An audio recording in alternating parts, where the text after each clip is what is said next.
Greetings and salutations, Ledgelords, ladies and gender fluid friends of any persuasion. Good afternoon, good evening, good day, no matter where you're watching from. Welcome to Gamersledge. I am one of your hosts, Mark, and also, I was, and then it switched to Matt. Matt, just say hi. Hi. It's right over your mouth like a sensor again. I don't know Hello. why. Yeah. How you doing? Let's sit up straight. Yeah, it's all good. I'm alive. And then also joining us is Joe. Hi, Joe. Hi. And before we jump into our normal assortment of shenanigans, do need to do a little bit of housekeeping. First, I want to thank all of the fine folks that have followed us on the tweeters. We passed 1,400 and are trucking towards 1,500 follows, which is nuts. At Gamersledge, if you'd like to follow us for the most up-to-date schedule announcements and things of that nature. Also want to thank the new follows on Twitch. We are slowly crawling towards that big 1,300, just past 1,200 a couple weeks ago. So if you know someone who might enjoy the shows, please do send them our way. Also, we are working to get to 1,000 follows on TikTok. We have a very long way to go for that. So any help there would be very helpful.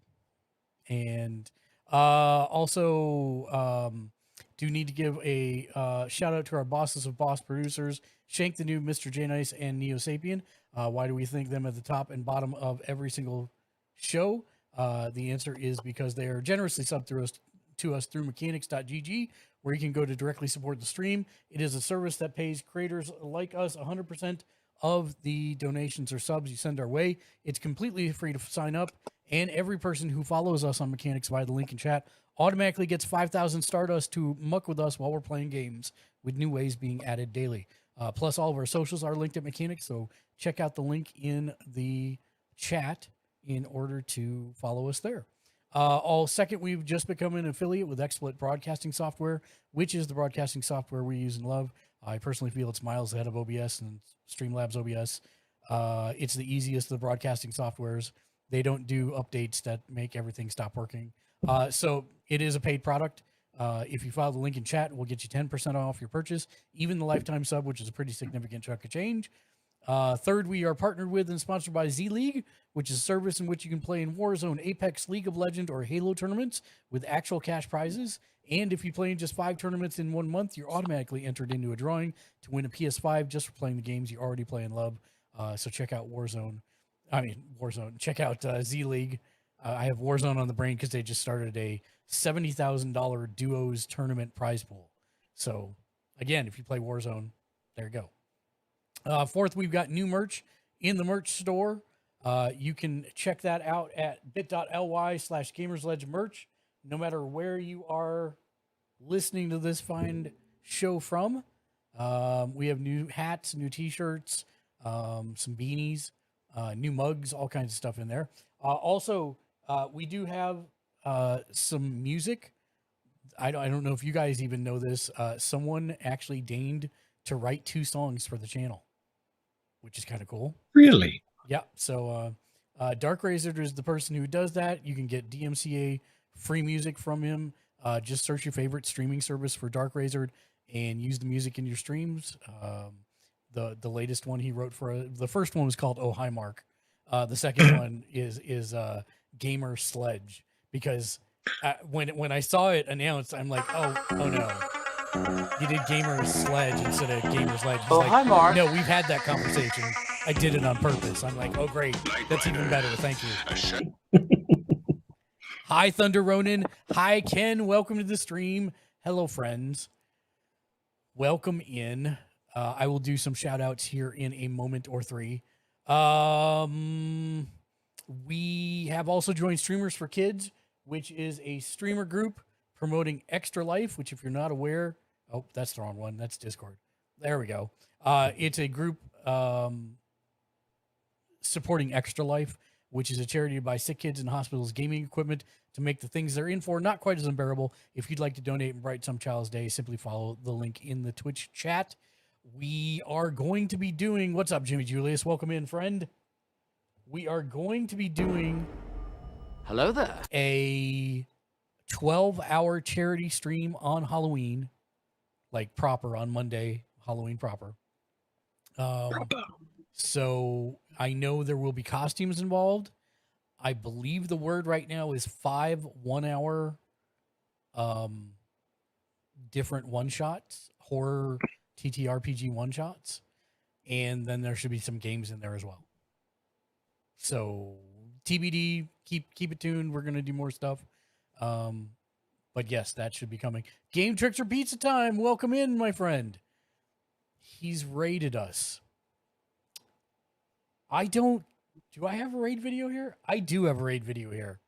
Can you guys be patient while I do a raid video? Let's do it. All right. I don't know how this is going to work. I don't think it's going to work. Like, you won't be able to see me, but that's okay. You'll still be able to hear me, so it'll be fine. All right, here we go. Let's get the raid. I like to sing, dance, pretend, and I like to have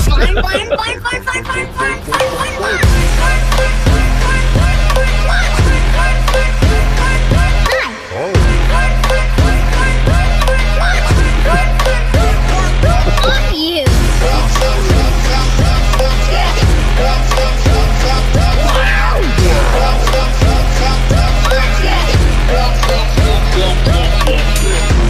Let's go over here.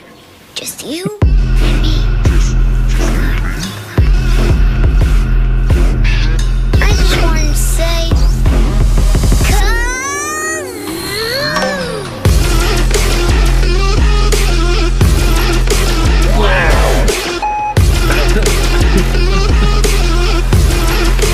can we do more kazoo?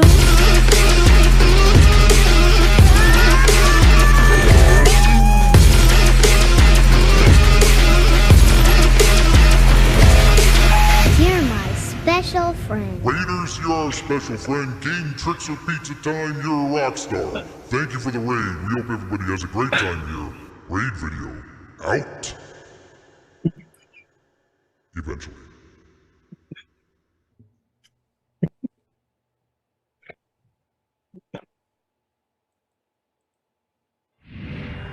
You all right over there, Joe? No. Have you not seen the raid video ever? No. Oh my God. Yes. Game Tricks or Pizza Time does this at probably once a stream. Literally just does this to see the raid video. I have people who do that all the time. That is raid well spent. Oh Yes. my God. Thank you for the shout out, Jimmy Julius. I appreciate that. Oh, jeez. You know, I think maybe for this one, this needs to go down at the bottom. We'll put that down at the bottom. Then the only person it'll go in front of is Matt because he's slouching. So, where were we? We were in the middle of announcements. Don't forget to check in for 1 point in the channel point. Redemption's below the Twitch chat box. Twitch chat only goes back a little ways, but point redemption show up a long time. Plus, I have the memory of a sieve. So please check in there so I can give you a shout out on Twitter. Also, if you're hosting us for the time that hosts are left on Twitch, please let me know with the new 1 point I'm hosting Redemption, since Twitch alerts for hosting are broken and they're never going to fix them. Hosting helps promote us to Mr. Algorithm until October. And if you're not already hosting somebody else, please do consider giving us a host. Don't forget, once you check in, just like Thunder Ronin did, he's got 7 boss points now. At 69 boss points, you can exchange those in for a keychain of your favorite character, drop ship directly to your door. At 169, if you save up for that many instead, you can get a free Gamersledge t-shirt, any short sleeve t-shirt off the merch store. So there's that. Schedule for the rest of this week. Thank you for the host. Schedule for the rest of this week. Tomorrow, noon Pacific, 2 Central, 3 Eastern at Kokeshiken Media's channel. We'll be doing our AEW Rampage live reactions and reviews to top off what has been one of the most surreal weeks in wrestling that I can ever remember. And we'll get into that in a little bit. Sunday back here at Gamersledge, 2 p.m. Pacific, 4 Central, 5 Eastern, for Sunday streamer tech support. If you've got questions about streaming, you've got questions about equipment, you've got questions about PCs, you've got questions about TTRPGs. It's over 9,000! Or video games that are over 9,000. You can be sure to come and ask any questions you want. It's pretty much an AMA. Plus, we chat and we laugh. So come join us for that 5 hours of questions. I always think we're never going to have enough stuff. And every time, like, I don't even get to say stuff. Do it. I am doing it. So that's it for the rest of the week. And then last but not least, I always do forget to say so. If you are a Fork Knife player or an established Epic partner and use the Epic PC store, enter code Gamersledge on the store pages. If you feel like supporting us, we are an Epic partner. We would greatly appreciate it. Again, that code is Gamersledge. That's it. Announcements crumpled up, thrown at the screen. They're out of here.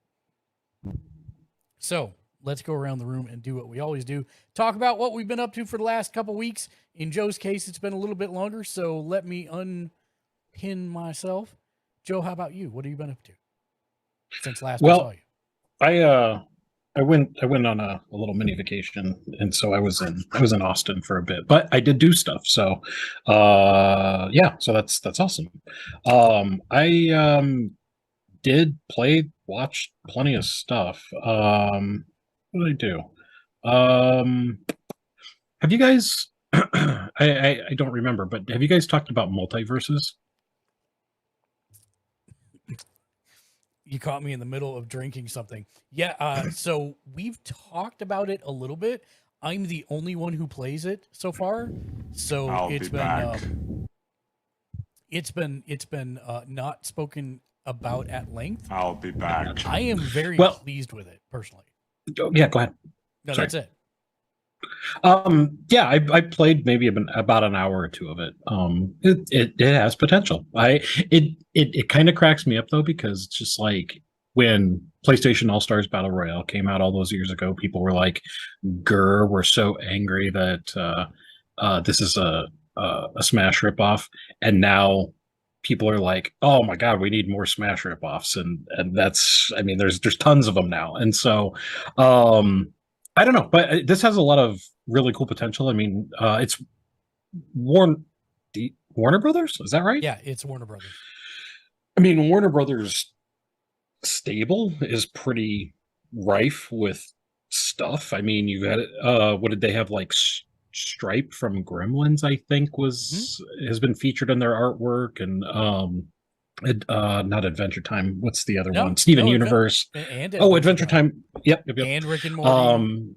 And Rick and Morty. You've got a lot of DC characters on there. Arya Stark was kind of fun to play. Tom and Jerry. Tom and Jerry. I love Tom and Jerry. I thought that was great. Some classic stuff as well. But yeah, I had a good time with it. I had a buddy of mine. We played it for a night over some drinks, and I suck at it like most fighting games, but it's definitely a good time. So yeah, I played a lot of that. What else? I played more Avengers because I'm the only person that pretty much plays that. I guess you kind of do, or well, whatever. I haven't for a while, but yeah. Yeah. And then another, I'm really into management sim games, and so I don't know. There's you guys. You and me are on the same wavelength sometimes, Joe. Like hardcore. I really need to get you into Tarkov. I need to. I'll be back. I need to watch a stream or just play it or something, because it's I don't know why I don't know how I got around not playing Tarkov. I'll be honest with you. I don't know if it was just like I haven't done a lot of PC gaming, so I mean maybe that's part of it. But yeah, it's so I played Two Point Campus. They're it's kind of a spiritual successor to 2 Point Hospital.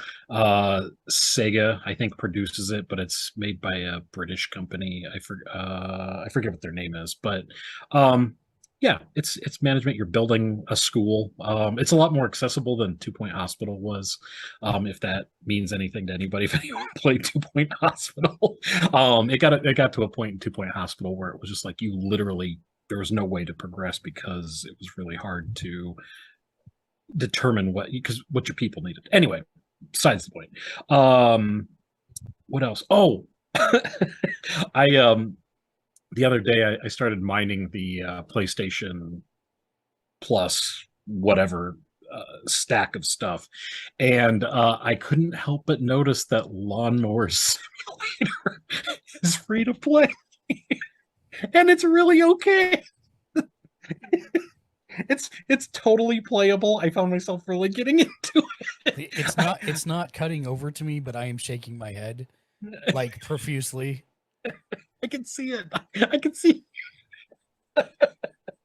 Oh man, you start your own business and you're sitting there and you literally mow lawns. And I don't know if you guys have ever played Farming Simulator, but Farming Simulator is hysterical because it's like the real thing. And so you're literally farming a field at like 4 miles an hour, or else your hitch falls off or whatever. I don't know farming.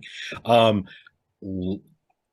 I don't know that these guys have ever mowed a lawn before because you're just like, oh well, you just crank it as hard as you run through and mow your lawn. Um, the mechanics of the game have it to where like if you go over a certain speed, you start damaging your mower, or it'll clump and it'll ruin the ground and everything.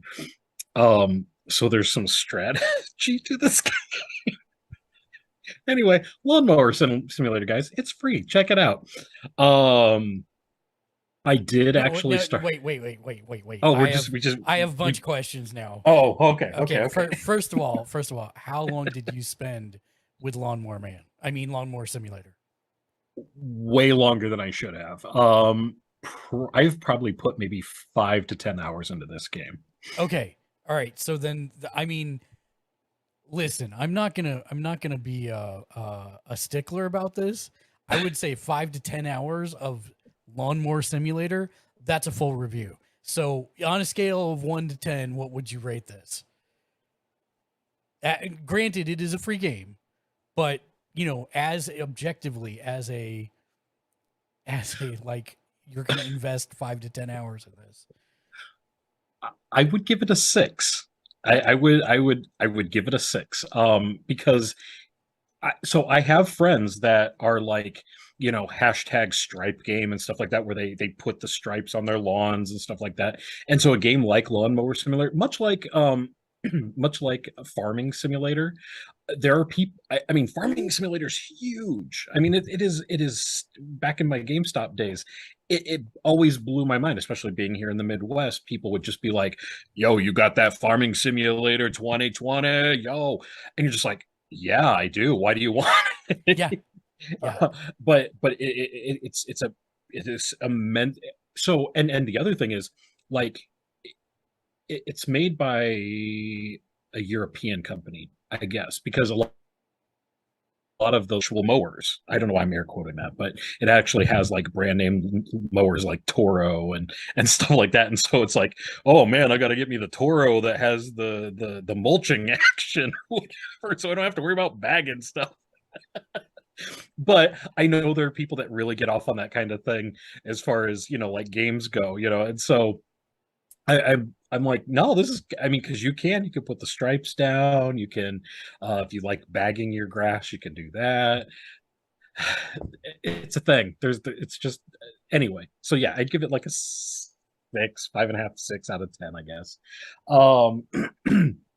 And then for real games, I guess. I mean, I don't want to besmirch Lawnmower Simulator, but for more we'll say mainstream, not real. We'll say a mainstream game.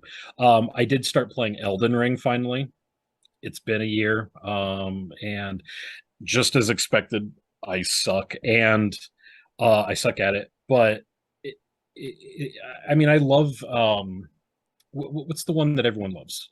It's the one that I love. It's not Dark. Bloodborne. Bloodborne. Bloodborne. Yeah. I love Bloodborne. Bloodborne has been the most satisfying game for me. It's one of my top 5 games of all time. I still suck at it, but it's phenomenal. It's a master class in how you make a game. Elden Ring is very approachable, but I get a lot of squirrel syndrome. And by that I mean, like, as soon as you walk out of the castle, it's like, go anywhere you want. You can follow the little trail if you want, but why not go over here? Oh, look, there's a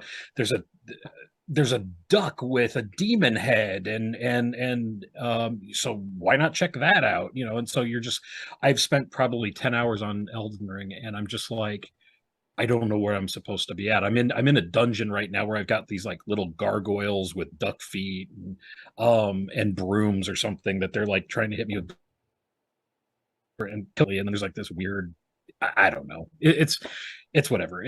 But it's like if that new Zelda, the latest Zelda game, and Bloodborne had a weird like a kid, a demonic kid. See, this is one of the reasons I kind of want Matt to try it, because I know how he was with Witcher, and Witcher for him was Flower Picking Simulator 2016, and this you is, can do that in this. yeah, this is like you really can do that, Matt.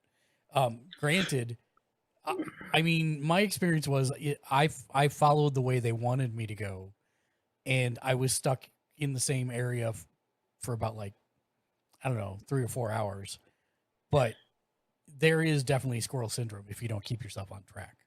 100%. For sure. Well, and I was like, because I was doing that. I was like, oh, neat. There's a statue on a hill and it's pointing over there, and so I should probably go over there. And I go into this basement, and then I get slaughtered to death. I'm like, okay, well, I'm probably not supposed to be there. And so I was like, screw it. I'm just going to follow the Trail of Tears, and we're going to go to the thing. And I mean, it's not a spoiler to say, but you basically go into this castle, or the start of a castle or whatever, and immediately a gigantic thing, I don't know, a weird demon monster face head thing just attacks you and kills you. You're like, you're not prepared for it. And so I'm like, oh, well, apparently I'm supposed to go level myself up and all this other thing. So I'm wandering around again and just killing random stuff. But then the gigantic crabs come into play, and I don't know. So I'm trying to focus and keep in mind you were supposed to die to that. Absolutely. I know I'm supposed to die. I know that from my Bloodborne days, and even from when I went back and played Dark Souls, and so I know I'm supposed to die. I know that. So, but you just can't help but be a little frustrated. So I'm just saying, when you're mowing a lawn, there's no chance you're going to die, and then you go into dying a lot. It's a lot to take. Anyway, depends on how you mow lawns. There could be a chance of dying depending on how you mow lawns. Agreed. That's fair. And then my last game that I played, I started playing it the other night. It's a game called Artful Escape. It's another Annapurna game. I was telling Mark before the start. I am drawn to Annapurna hipster games like a moth to flame. It comes off as a hipster game. It looks like a hipster game, but holy crap, I love it. It has probably one of the coolest, like 10 minutes of 10-minute openings. The music in it is amazing. It's just a phenomenal soundtrack. It's like power ballads, and you're this like protege of this jazz folk musician or whatever, but you're not a jazz folk musician, or that's not where you want to be. And so the whole game is you finding yourself, and there's a guitar button, and you can rock out while you're running and stuff like that. What are you doing? Oh, you're right there. You're right there. You said you needed to find yourself. Oh, I'm right here. Yeah. Right, I'm right here. Right. Like, what are you pointing at? Anyway, I assumed it was a new points reward where it's point that camera for an uncomfortably long time. Wouldn't surprise me. Fair. So, but anyway, I love that game. It's free if you have the PlayStation Ultra Mega Super Deluxe thing. Maybe not even the Super Ultra Deluxe one. Maybe it's just the middle tier. Because I think it's a PS4, PS5 game. So yeah. I love it though. If you get a chance to check it out and you have it. Otherwise it's like $20 or less. Maybe it's $15. But I love it. I think it's great. Movie and TV show wise, real quick. I'm like on the 3rd episode of Cobra Kai. I love that show. I don't care what anyone says. She-Hulk. This was probably my favorite episode so far. It's just like it's getting progressively better. And if you don't like it, well, that's something that's on you, I guess. But I think it's a great Marvel show.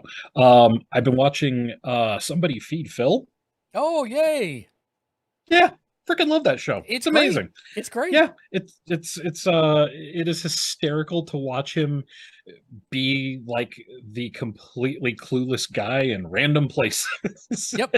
and see his eyeballs get as big as dinner plates and be pleasantly surprised at everything he puts in his mouth.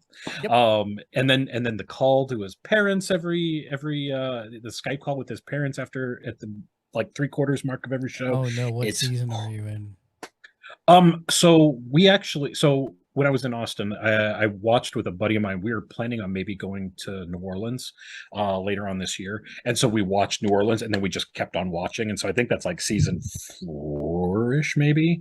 And then we just watched into 5, but I started over on season 1. Good, and you so should. I've watched like yeah, absolutely. Because I mean, a lot of the stuff he was saying is obviously like callbacks to previous shows and stuff like that. And I had no idea he was the writer for Everybody Loves Raymond. Yep, Is that that's correct. That's correct. So Yeah. that puts a lot of stuff into perspective. I mean, he's pretty much exactly the character that Ray Romano Yes. played. Yes, absolutely. And you see it in everything he does, 100%. Yeah, but it is horribly endearing. I love it. It's kind of like what British Baking Show was to me when I kind of needed like that warm hug Yep. of just comfort TV. I love it. It's a lot of fun. I watched all of Sandman. I really enjoyed that. I like that way more than I thought I would. There's a show called Cuckoo. I'm not sure if I talked about this before. I'm kind of getting into British stuff. I don't know what's wrong with me. But anyway, Greg Davies is hysterical. I love him. I watch Taskmaster like it's my job. And so I wanted to see more than just his stand-up, and he's in the show called Cuckoo, which had what's his face from Brooklyn Nine-Nine, Andy Samberg. Samberg was in a season of it, and then Taylor Lautner was in 2 or 3 seasons of it. It's a fantastic show. It's very British. Matt, have you ever watched Taskmaster? Matt? Oh, no, I don't even think I've ever heard of it. Good. Oh, You should totally do a YouTube dive on it. 100% you will appreciate it so much. yes. It's basically 2 comedians take a bunch of comedians and give them a task with no instructions on how to complete it. And then they compare the results at the end and award arbitrary points. It's amazing. It is so funny. I can watch it any day of the week. Just be careful when you do your search. If you somehow come up with the American Taskmaster, avoid it at all costs. Make sure that it's the British one. Okay. But yeah, I highly recommend Taskmaster to anybody that hasn't seen it. What we had the Andor trailer, the 9-minute trailer dropped yesterday, day before yesterday. All this D23 stuff that's coming up tomorrow, I think. Was it Disney Plus Day? The random arbitrary holiday Disney has made up to launch horrible things like Pre D23. Yeah. Yeah. Go watch Pinocchio, guys, or don't. And then along those lines, I watched Morbius last night. It's on Netflix, so if you got Netflix, it doesn't cost you anything. Exactly. And maybe it's because I didn't pay anything for it, but I don't think it was as bad as everyone said it was. It's not a great movie. It's not. It's not great. It's not even probably good, and it completely falls apart in the third act. But the first 2/3 of the movie, it's almost salvageable. Yeah, it's perfectly okay. I mean, I'm still perfectly okay with not watching it. And that's perfectly fine. But the thing that was like really jarring to me, and I don't think it's a spoiler to say because it was in the trailer, but the thing that was really weird was the mental gymnastics that they did to link it to other stuff. In the so what was really weird, and again, this was in the trailer, so it's not really a spoiler, but there's a point where he's like beating up some baddies or whatever, and he's like, what are you? And he's like, I'm Venom. And then he's like, I'm just kidding. That I'm just kidding thing isn't in there. And so it's not in the movie. And so it's just like, why did you say that then? I mean, it's like, does he have any reference to who Venom is? It's like, I have an what is answer. this? I have an answer. Sony. Yeah. In theory, the Morbius and Venom movies do take place in the same cinematic universe. Oh in no, theory. no. You're reading far too much into that. My answer is Sony. Well, yeah, there's that too. But Anyway, it was fine. I totally agree, though. It crumbles to vampire dust in the third act. It was just kind of to the point there isn't like, almost yeah, isn't it even a was like- third act. It's just like yeah. stuff It's happens. like we need to wrap this up, guys. We need to. We've been working on this for 4 years because of COVID. Let's just put a pin in this. We're done. Send it out. Let's just say whatever. we were about 15 minutes from the end, and I thought, wow, there must be about an hour left of this movie because we haven't even Yeah. really solidly launched a like third act plot here yet. And nope, we're about 15 minutes away from the end of the movie. It's like, Yeah. okay, that's it. It's done. It could have easily used like an extra 15, 20 minutes. I want to love Matt Smith and everything that he does because of Doctor Who, but I'm just like, why is he there? His character, I'm just like, I can't I blame mean, him for he taking did the it. bag. He did it to the nines. So I mean, you got to give him props for taking he- a role and putting it to the nines. But yeah, he Matt Smith, make chewed that the cheddar. scenery. Make that Yeah. cheddar.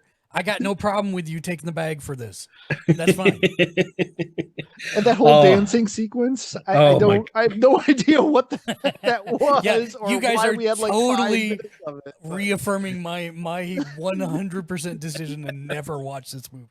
Just like the freaking Venom movie and Venom 2, I will never watch this movie. The Venom movies are fine. They're better than Morbius for sure. But That doesn't seem hard. fine, fair. I actually had a buddy of mine in one of my discords. He the dancing clip, I guess, is on YouTube. You just get just the dancing clip, and he was like, he's like, I don't know if I want to watch this movie, and I'm like, well, why do you say that? And he's like, I found this clip online. Here it is, and it's just Matt Smith dancing, and he's like, is this really in the movie? Has this been doctored or anything? And I'm like, well, you're missing some context, but yes, this has not been doctored at all. Well, This is a real thing that happened in the pun movie. Actually, it has been doctored. I'm just Yeah. saying. Score one for you. Psst, there you go. And then laugh me up here. Bullet Train. I watched Bullet Train in the movie theater. I don't. I want to see it. That is why Bullet Train is why you go to the movie theater. It is stupid, hilarious. If Brad Pitt didn't do anything but make movies like Bullet Train, man, he can keep on making movies for the rest of his life. I don't even care. He is hysterical in this movie. Everybody in there is great. All the dialogue is sharp and quick, and the action is really cool. I loved it. I was laughing my butt off the entire time. It was a lot of fun to watch, and I mean, is it dumb? 100%. It's just totally stupid, but I had a great time. I was at the one of the Alamo draft houses down in Austin, and it was great. I mean, I was having me some horrible fries for my body. My body was just like melting in cheese, and I was just laughing my butt off, and it was a great time. So anyway, that's what I've been doing, playing, seeing, reading. That's me. I have seen nothing to say that it is not a live action anime, not based on the anime. Yeah. And Yeah. I really want to watch it. Yeah, highly recommend. And I'm sure it's coming out on Blu-ray or something, or DVD or streaming services anytime now. So if you haven't seen it yet, wait a couple weeks, and I'm sure it'll be up on streaming soon. Matt. Hello.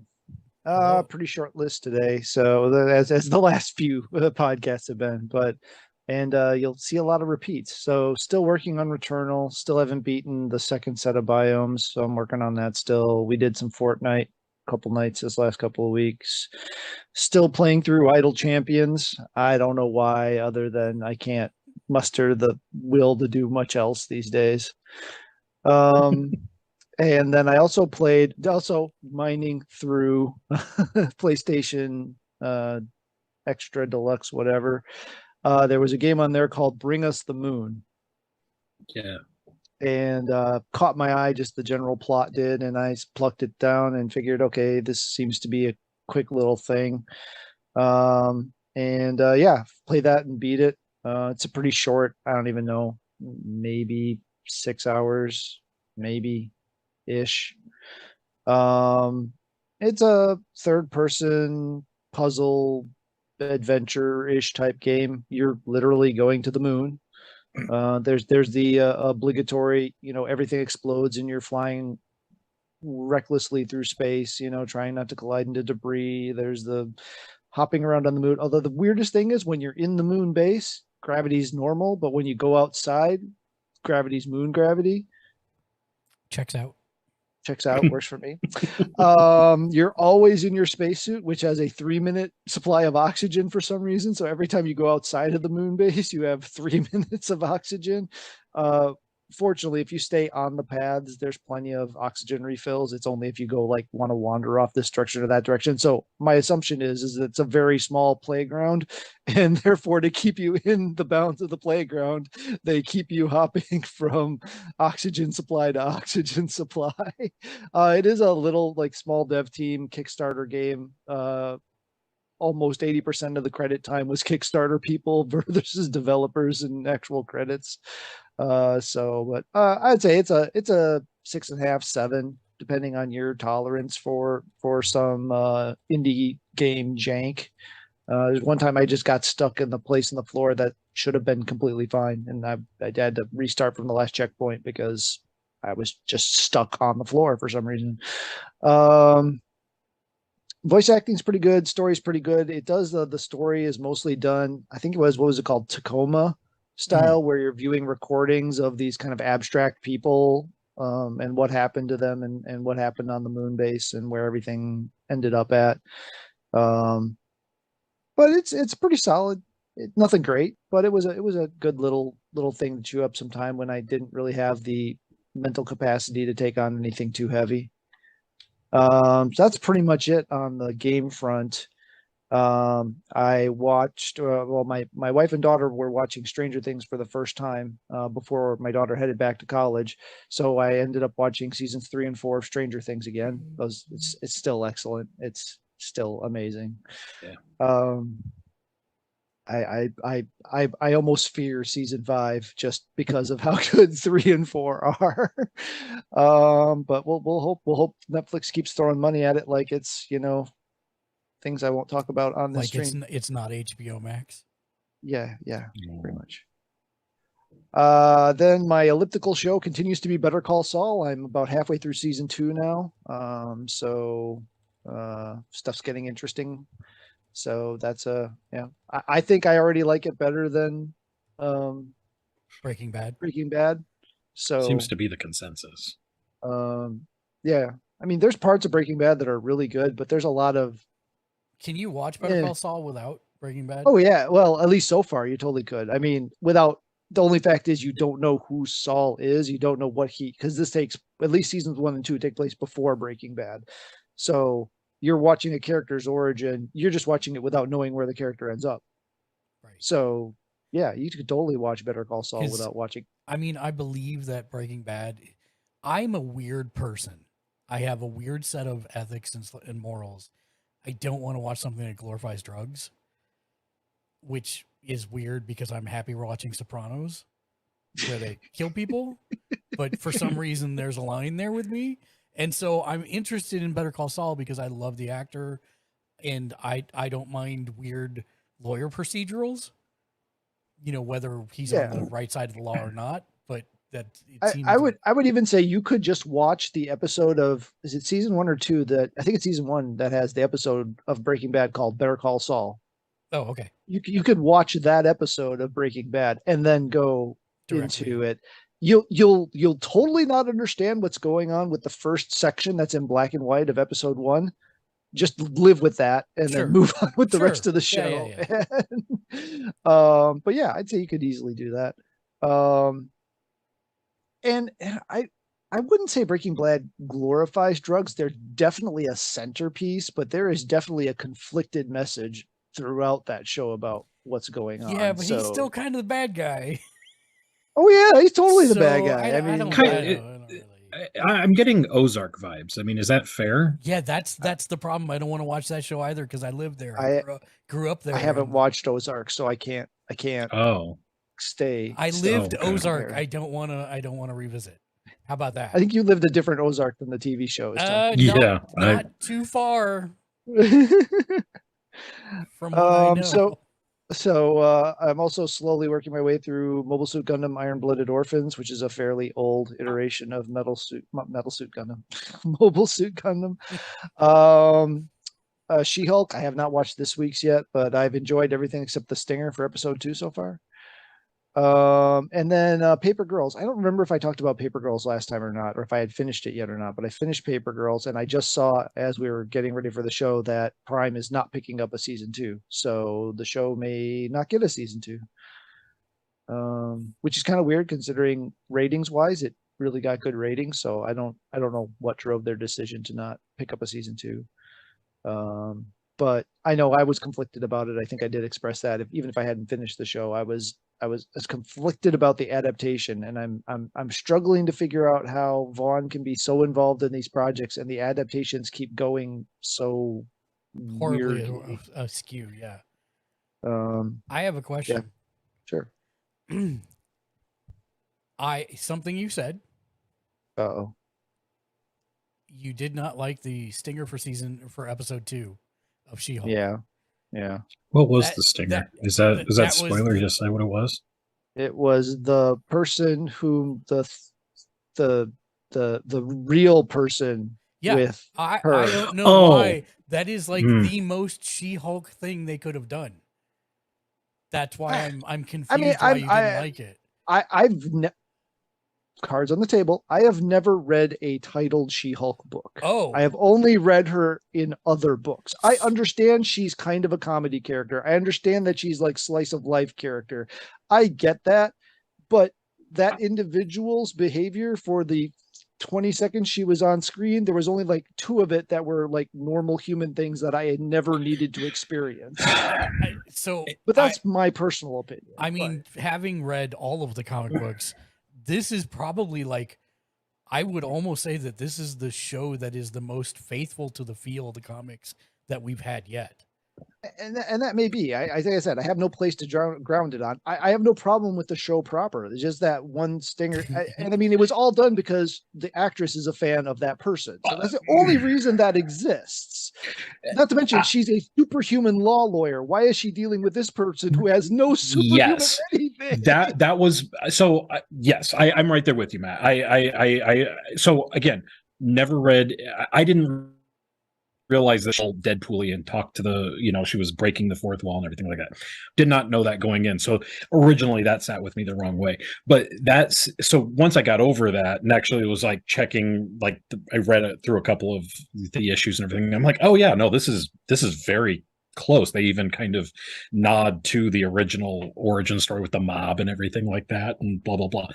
But that stinger at the end of episode 2, talking about the show, not the book, but the show, was kind of like this feminist approach. Women are not things, very Mad Maxy sort of thing where it's just like, we're not objects, blah, blah, blah.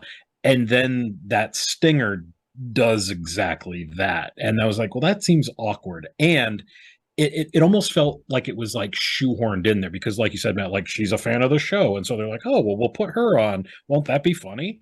And it didn't make sense in the context of the show because, like you said, she's a superhuman lawyer, and she was supposed to be taking on superhuman clients, and so this happens. And as far as we know, she's not a superhuman. That could be the reveal ultimately. But, Hi, Sashi. Welcome to the stream. Hope you're having a wonderful day. Hello there, friend. So I took it the other way, and I took it as, okay, I agree with the whole part that she's not a superhuman lawyer, or I mean, she's not a superhero, so why is she working with him? But at the same time, if Megan Thee Stallion, or if that person requests the character from GLP is not going to say no, right? I would think. Sure. High sure. profile client, whatever. I sort of get that part. But the other part to me was showing that Also, Jen she's a is criminal law still- lawyer, which means she wouldn't be doing any of the type of stuff that person would be there for. But yeah, anyway, it's TV, fine, whatever. Yeah. But to me, it was a slice of life thing in that showing that Jen is, she may have these powers, but she's still completely a normal person, except for the fact that she's got that green skin body.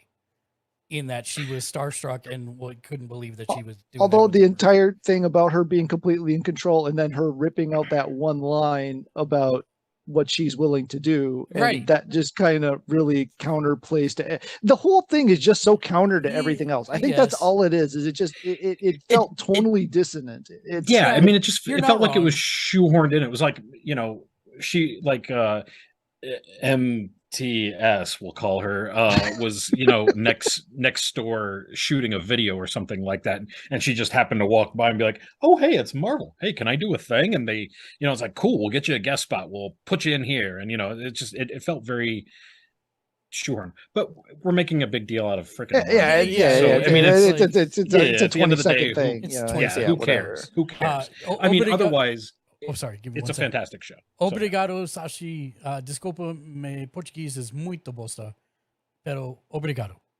And then, the only other thing I had is I've started the 9th book of the Dresden Files series, White Knight. That's going to actually go on pause, though, and I'm going to pick a Dune Messiah back up and probably finish that before I get this one. So, yeah, Nice. that was it. Nice. Let's see. For me, poop on. what I've played. Get up at 5 a.m. and pre-order the iPhone 14 Max Pro King Kamehameha edition, which was successful. Goodbye, all your money. Goodbye, all my. Actually, I'm doing something that I've never done in the history of Are you rolling it my in your phone plan? stuff. No, I am trading in my old phone, Oh, which wow. I have never done once. Generally because I like to take them and sell them for real money and then use them towards games. But seeing as this is a really slow kind of holiday season for games, Chef Pirate Kate, what's up? Welcome to the stream. Hello, friend. Hello there. Sorry. Sachi, mi amigos de Campinas y Sao Paulo. And Chef Pirate Kate, I hope you are having a wonderful Friday.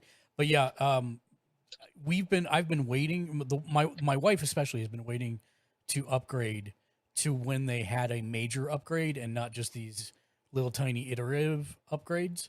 And for me, the fact that I've got gimbal stabilization for video built into this, plus cinematic 24 frames a second 4K recording, plus 42 megapixel raw image capture, plus the redesign with the island and all that stuff. I'm like, yeah, this seems pretty good.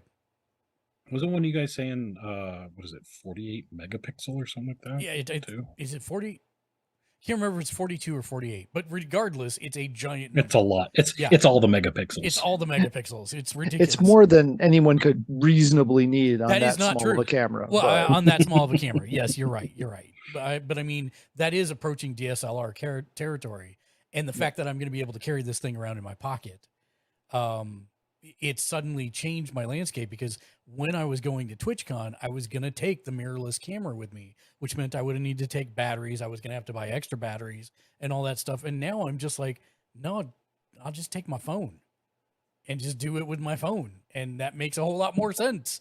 And it's going to be way easier to deal with. So I'm going to do it that way. And that's, so I'm going to test it out, obviously, before that. I get it next Thursday, so I'll put it through its paces when it comes in, and I'll probably even do a video on it.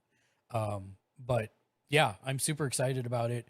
I'm trading my own old phone, and then that actually knocked off half the price of the new phone. Oh, no. Which is That's the good. reason I did it. I'm like, if they're going to give me $200, no, I'm going to keep the phone and go do my thing. But they gave me like $800 for the trade-in, and mine's 4 Jesus. years old. It's a 10X. 10X Seriously? Max. Wow. And I'm Wow. like- How the heck did that work? I'm like, That's done, wild. done. You got it. Here, go take it. So Who's that through? Is that that was through AT&T. Oh, I may need to talk to my wife then, because she's got her phone is at least 4 years old. Yep. So if they're paying that much for a 4-year-old phone, then Yep. we might have to get in on that. I was super because surprised. even me, lifelong Android guy, I'm like, man, this is kind of a cool phone. I'm not gonna lie. So if she can get that maybe I'll have to poke around with it.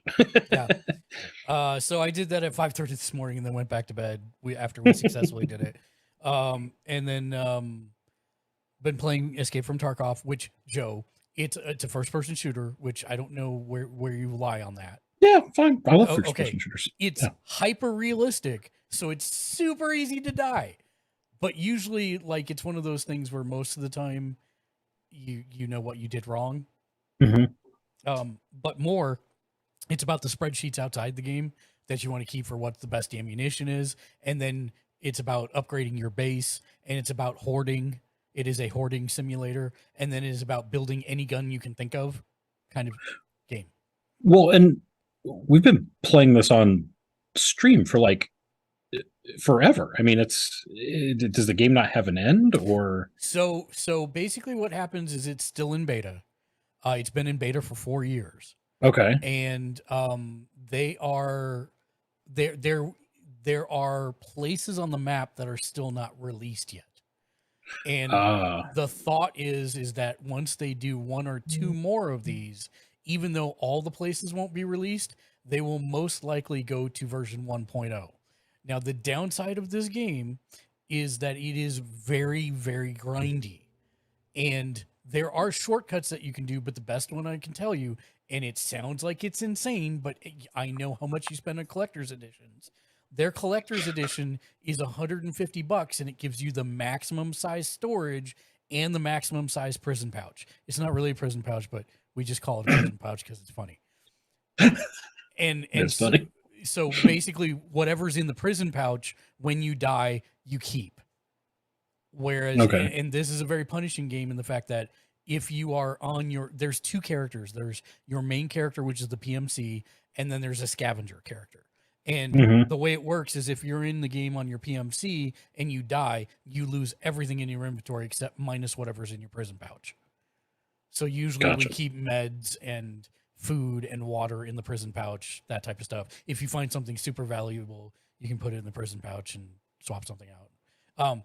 But then the PMC is on the other side, and you actually get negative karma for killing other PMCs. So you only want to kill PMCs, shoot anything that move, pretty much, even other PMCs.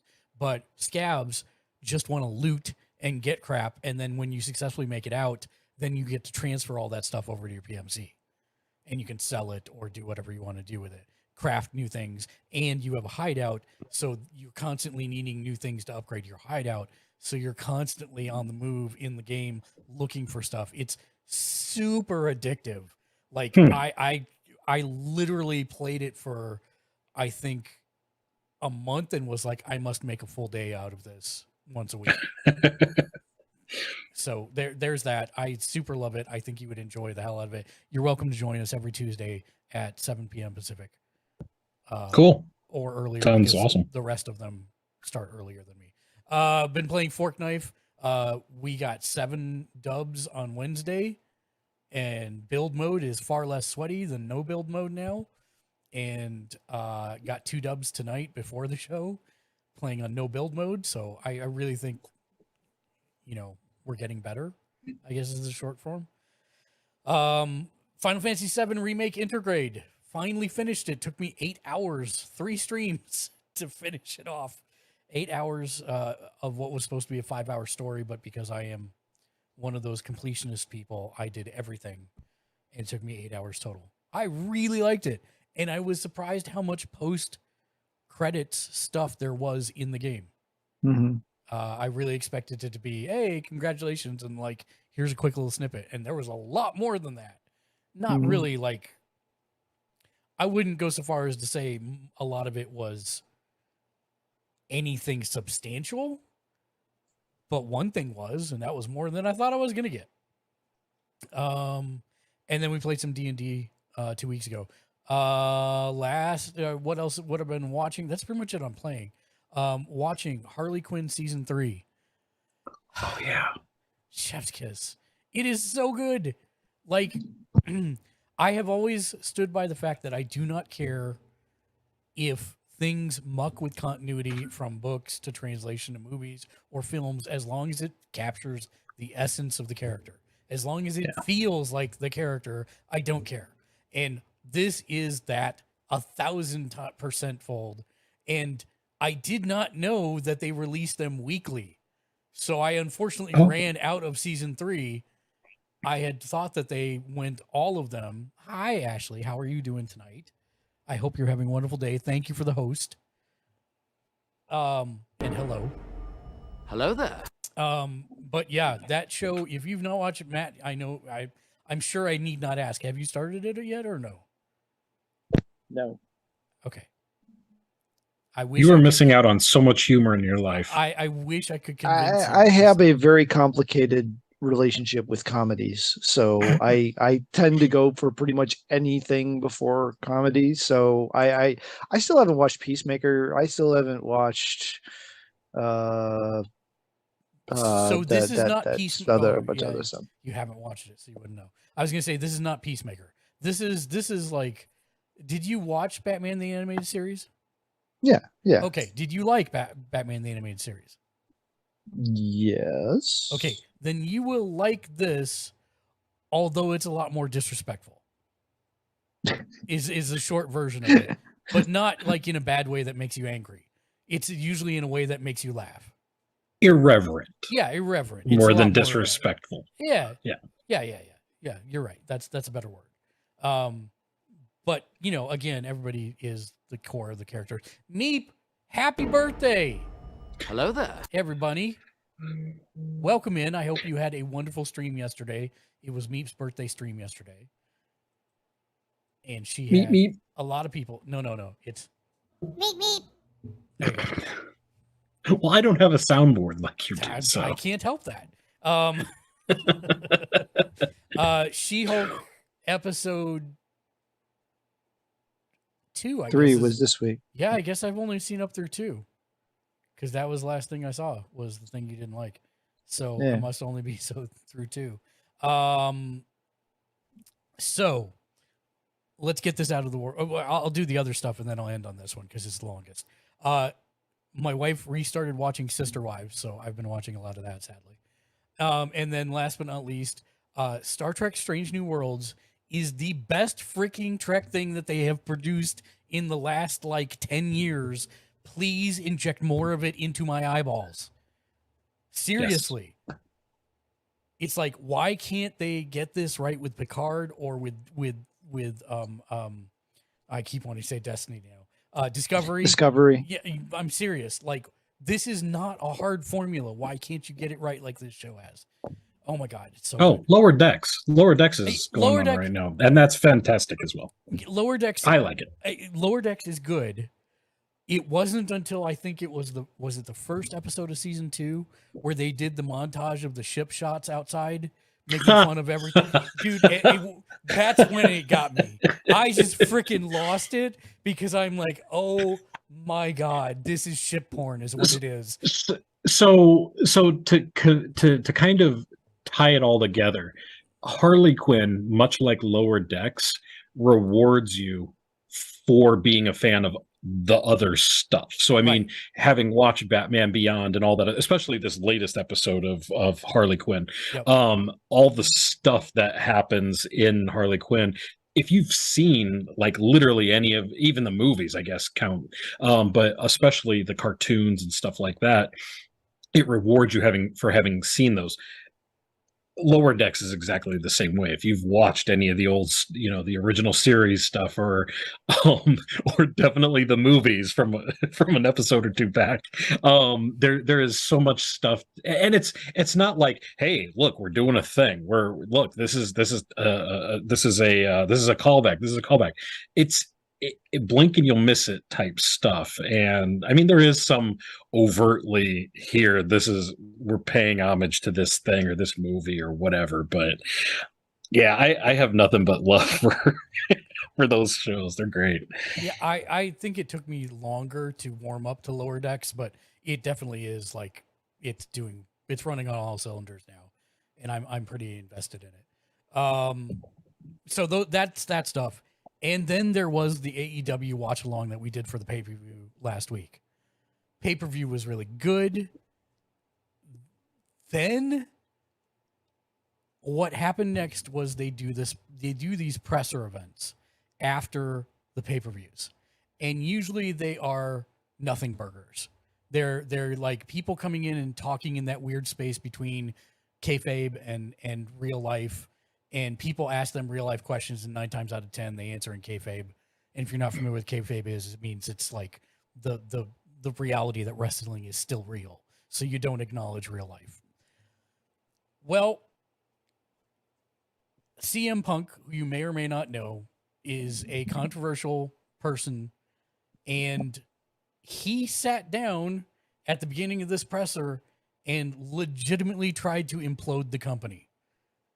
And he basically started calling out a good number of the top stars, telling them they were empty-headed, brainless Fs, and then proceeded to call out the EVPs of the company and tell them that they couldn't manage a target.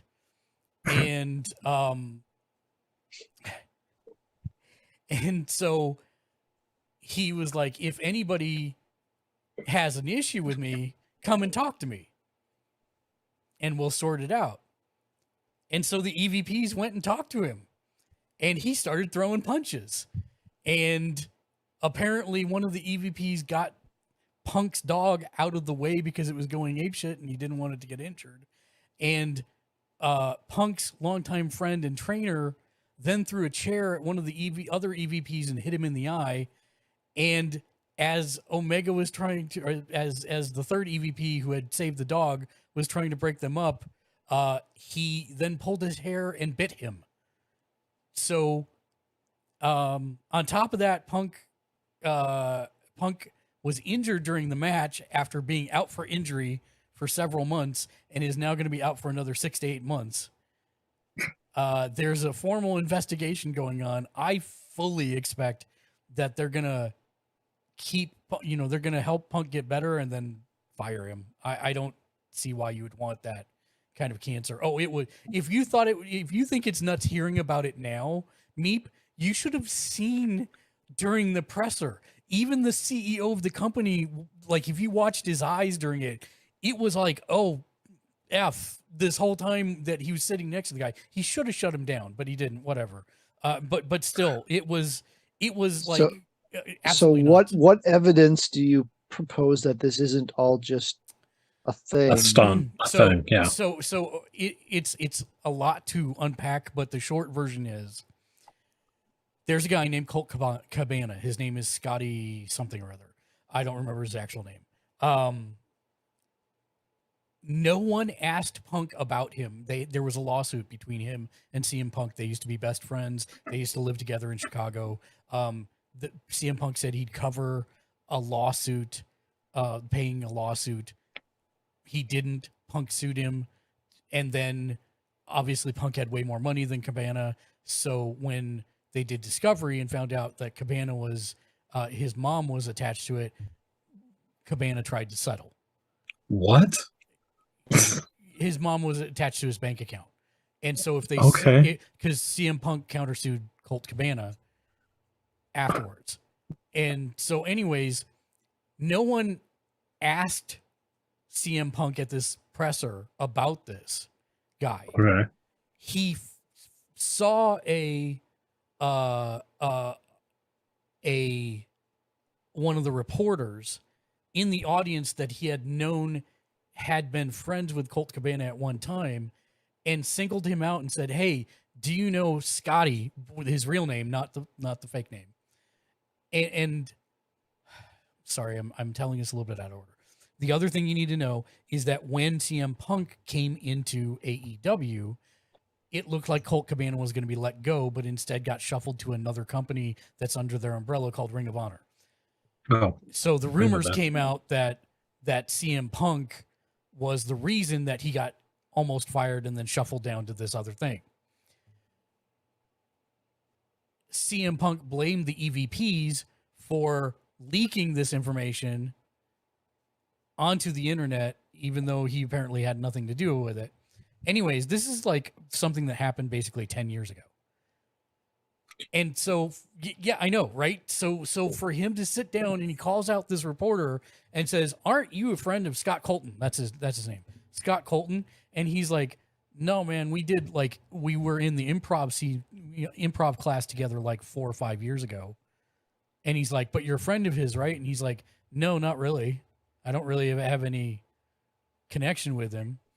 And then he just goes off for the next 15 minutes about how he works with children and the whole company's an embarrassment and all this other stuff. So it's not, and then it was a real fight that happened unprovoked that from what it's looking like. When these guys had problems. Was he drunk, high, drugs, something? I mean, he did just hurt himself in that match, but this seems like it was premeditated.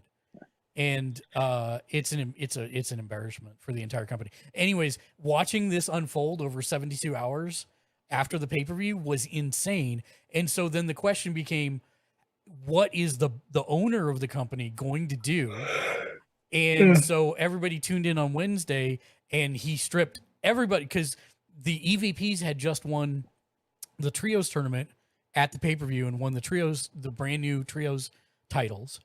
And then he had just won the world championship at the pay-per-view. So he stripped everybody of everything. Everybody's suspended for now, most likely only because that's kind of what you do until the investigation is done. Yeah.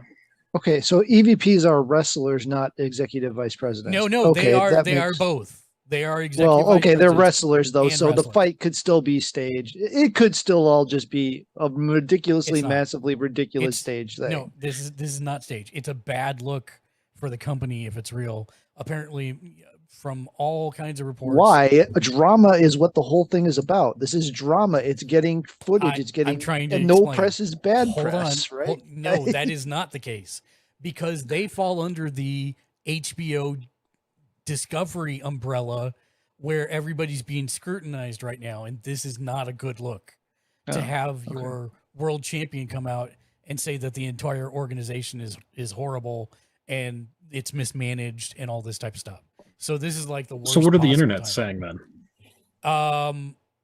What's going on the internet with all that? It's kind of mixed because some people are saying, some people are diehard CM Punk fans. Some people are like, hey, the EVPs helped Tony build this company and have done way more for jobs than Punk ever has. So it's like kind of all crazy. Thank you for the host, Francis. I appreciate you. Have a wonderful evening and lurk. So it's kind of hard to say. Everybody seems to have their opinions, and even I'm saying, I wasn't there. I don't have all the, I don't know everything. I can only form my opinion based on what I read and see and stuff, and I really don't know until they come back with the results of the investigation and make those public.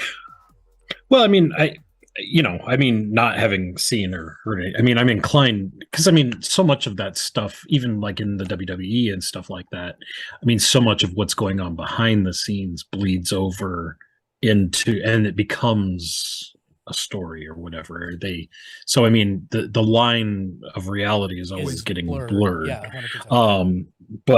But yeah, and so that's just really weird though for him to act so out of 100%. character, not to be in, and that's just bizarre. You got to think that something happened behind, backstage or behind the scenes, or else that he was on something. So one of the weird part is that there's a weirder part. Yeah, every time there's been someone who has been booked in a feud with CM Punk, they have all basically made the same.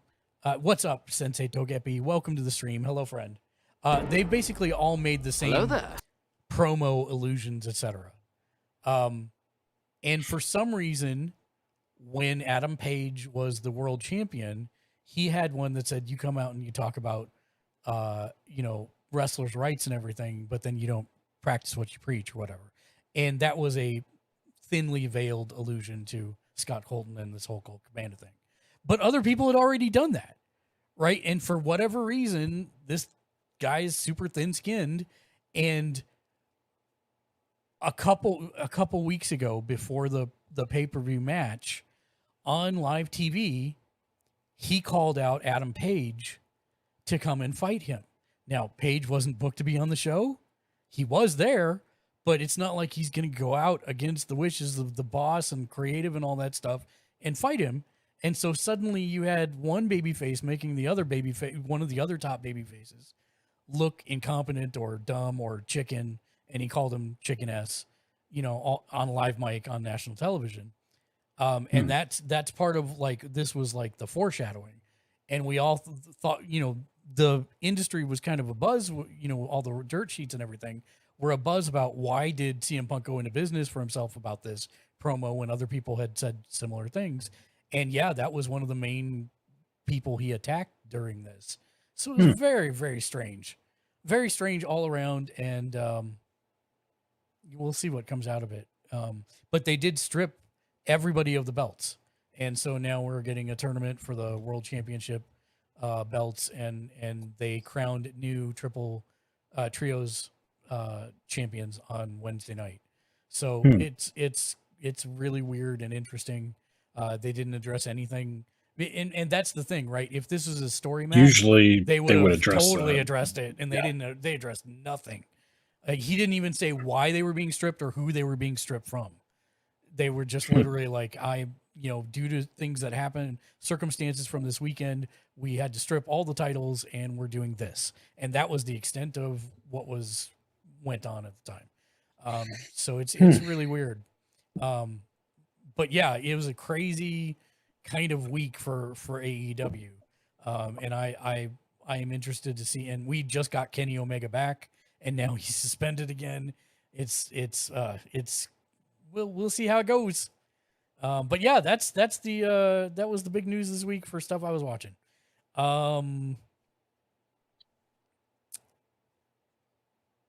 Yeah, let me get Sensei a shout out. Shout out to Sensei Togepi. There we go. Oh, you're right here. News. Do we got any? Let's go. Well, I had a friend send me something, but it turns out it was fake. It was about the casting for Fantastic Four, but he was like, "Oh, it was a fake thing." So I imagine we'll hear stuff tomorrow about, since the D23 presser is tomorrow. Yeah, they did the games thing today. There were a couple things in there. I heard it was pretty underwhelming. It was incredibly underwhelming, but they announced a kart racer, Disney Speedstorm, that God, it's gonna leverage all of their character pools between everything, right? So Monsters Inc. was heavily featured in that. So yeah, I don't know. I'm not a huge kart player, so I don't know. Maybe it'll be great. Maybe it'll be terrible. Who knows? There was a game that literally all we saw was the title. I somehow was able to pick on what the theme was before the title popped, because I didn't think the music was that indicative, but I guess it was enough for me with the color visual. But Tron Identity, being developed by Bithell Games, that's literally all they gave us a title. That was it, literally. Gargoyles Remastered was announced to go along with the other 16-bit era remaster games. I've never played the Gargoyles game, so I might actually pick this one up. I don't know if it's as blisteringly hard as some of the other ones, but we'll see. We'll see where that goes. Don't burn them all at once. All at once. Okay. I have science news. No dear. And Artemis still can't be launched because reasons. Well, yeah. But this is actually scary science. Scary science. So I want to reiterate that this happened within a week, and it was a few weeks ago, but we didn't get to talk about it previously, so I wanted to make sure that I talked about it. Basically, what I had noticed when Daniel and Justin were here was that there were two pieces of scientific news that absolutely blew my flippin' mind. The first one was that for the first time ever, in a lab that I used to live right next to in California, in the outskirts of San Francisco, it's called Livermore Labs. They were doing an experiment, and they legitimately pulled in an alternate universe into our universe to power something. What? This is not a joke. It is literally a real thing that they did. Is this one of those things where it's like the size of like an atom or something like that? It is down on that level, yes. Okay. But they were like, we were trying to do X, and I don't remember what X is. I'm looking for the actual. Oh, I see. Hold on one second. Yeah, here it is. So they basically were trying to do something with an experiment, and it was not working. It kept shorting out, and they said, yeah, basically the experiment was enabled by focusing laser light from NIF the size of 3 football fields onto a target the size of a BB that produces a hotspot the diameter of a human hair, generating more than 10 quadrillion watts of fusion power. So I'm sorry. This is the first story. I'm sorry. I'm getting my two things confused. This was fusion. They made fusion, basically. Okay. So that was the first thing that happened. That was on this was the first thing that happened where I'm like, wait, what? Because they've been trying to do this for years. Right. And so they successfully basically did 95% of fusion. And so now it's going to be, how it progresses from there. But for all intents and purposes, they were successful, and they generated a record amount of energy from this. It was something like, what was it? It is 10 quadrillion watts of fusion power. Jesus. Okay. Wow. And I'm like, okay, that sounds both scary. Please don't ignite the world. And also, yeah, awesome. So that was the first piece of disturbing news. And then the second one was, this is the other one. I'm sorry. So they were trying to do an experiment. Oh, it was for quantum computing.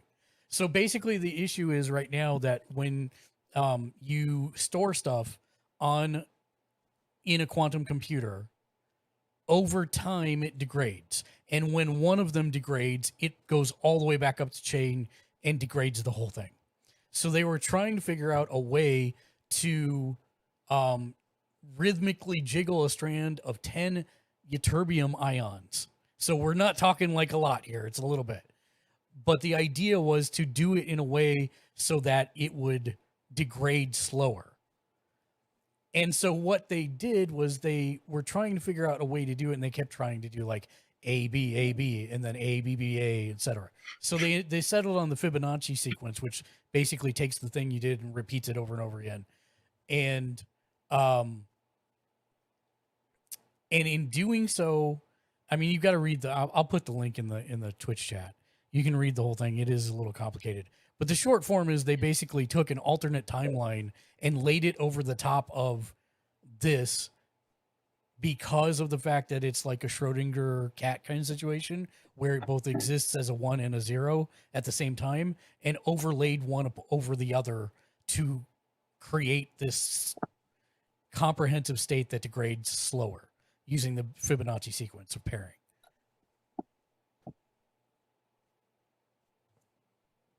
And this happened in the same week. These two things happened the same week.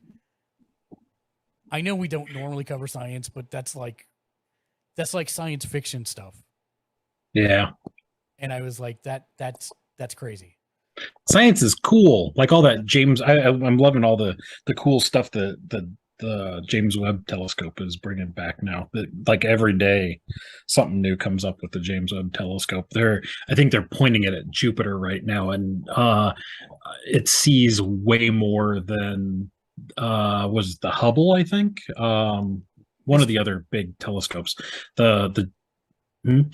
Give me one What was that, second. Mark? Mr. J Nice, With the 45-month sub re-up. you're crazy, man.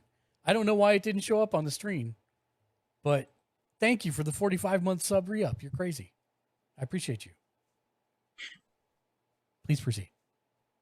Oh, that was it. Just seeing all the cool stuff that the James Webb Telescope is bringing back on Jupiter and stuff like right now, and beyond. I mean, they're seeing way out into the vastness of space. So that's not it. It's that one and that one. There we go.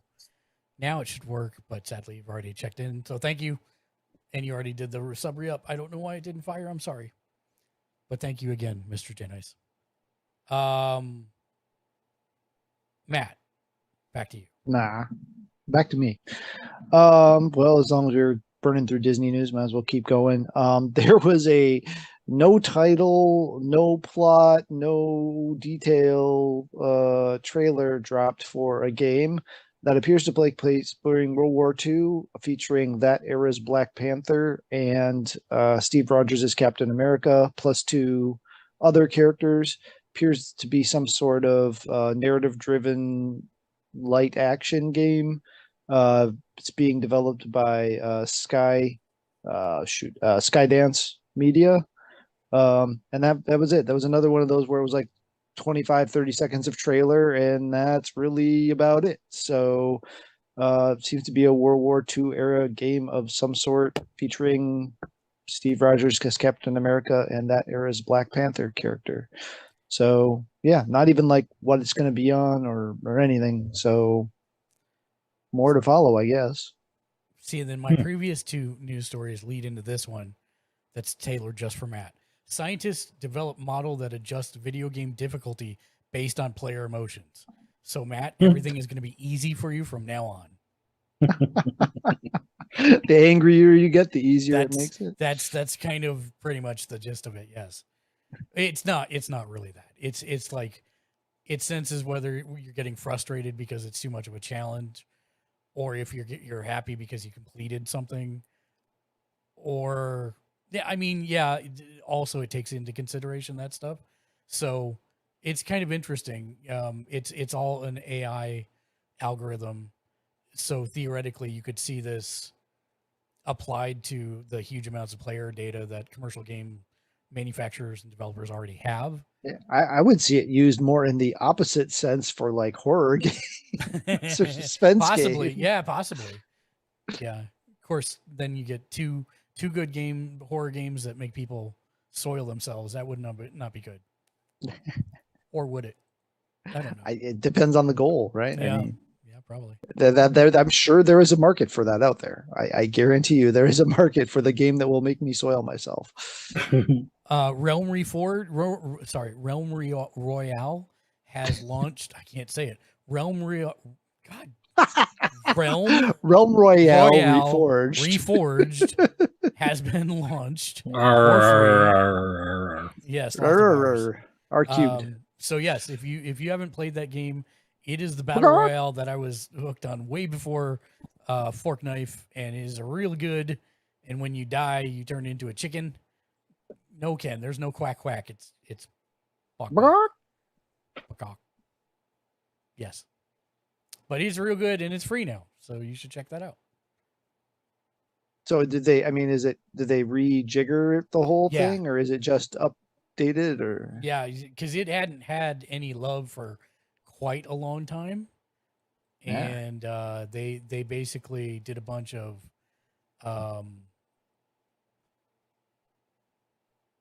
there's some kind of epic launch bundle: the Death's Edge assassin skin, Bokzerker chicken skin, and the No Guard mount. Yes, I will get this. It's free. Yeah, I think I saw that free on the Epic Store this week. It is, yes. I will get you a sign in with the PlayStation, so I get it on my PlayStation. So yes, check that out. Joe, do you have anything? For all you Lego Star Wars Skywalker Saga people, they're doing another season of characters, I guess. You have to pay for them though, so that kind of sucks. But basically, they're launching 6 new character packs for $15. It looks like, or else if you haven't bought them any of them before, you can buy the season 1 character pack and the season 2 character pack for $25. But the season 2 has Rogue One, Star Wars story. Let's see. It's gonna collection will feature characters from Star Wars series Andor, Obi-Wan Kenobi, Clone Wars, Rebels, Book of Boba Fett, as well as Lego Star Wars Summer Vacation TV special. So there's that, which everyone's speculating they're going to bring Weird Al into the Lego now. So because I guess he's in that special, so they haven't said who the characters are, but I would definitely play Weird Al in a Lego game. So, And I think they also announced that Which- there's the Galactic Edition this holiday season, which includes all of that, the base game and both season passes. Thank There you you for the go. clip of Matt going bok bok. I appreciate you very much, Ken. Yep. Also free on the Epic Store is 100 Days, a winemaking simulator. Sound smashing. Just don't go sideways. Oh, the grapes smashing. Grip Slash. Because it's So I don't think we had the release date before, but for the trailer they showed for Midnight Suns today, there was a release date of December 2nd oh, for that's good. for that. I didn't think So it was that's gonna coming come out this year. this year, pretty soon. Yeah, if you're fired up about that, they're also going to be doing prequel animated shorts for all of the characters. They showed a kind of a sizzle reel trailer for that as well. So I think the first one comes out the end of October, if I remember correctly. Oh yeah, October 31st, on Marvel's YouTube channel. So they'll be able to go out there and kind of get the setup for what's going on with the game, so that you can jump right in if you want. So CD Projekt Red has announced a expansion for Cyberpunk 2077 called Phantom Liberty. And I'm trying to see. There's a new update that ties the new anime on Netflix in with the game, and there's some new features in the main game now. And then there was something else. They're promising a total rework of the cop system, as well as improved vehicle and melee combat. But then the expansion is supposed to be a spy thriller set in Night City. And Keanu Reeves did say in the stream, popped in to say that he will be returning to reprise the role of Johnny Silverhand when the DLC launches in 2023. But it will only be for current gen consoles. So you will not be able to get this on PlayStation 4 or Xbox One X, etc.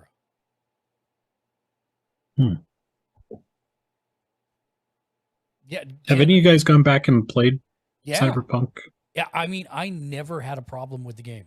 Like, I know everyone was plagued by problems or whatever that you saw in YouTube clips and whatnot. I never had a single problem with it. And Mine would do the RAM dumps where it would just freeze at random times and then drop me. it might have done that like once or twice, but that was it. Like, I never had any serious, like, game breaking kind of stuff. I really enjoyed the game. I thought it was fun. Was it exactly what they promised? No, but the bones were there, and I had a good time. Yeah. with it, I guess.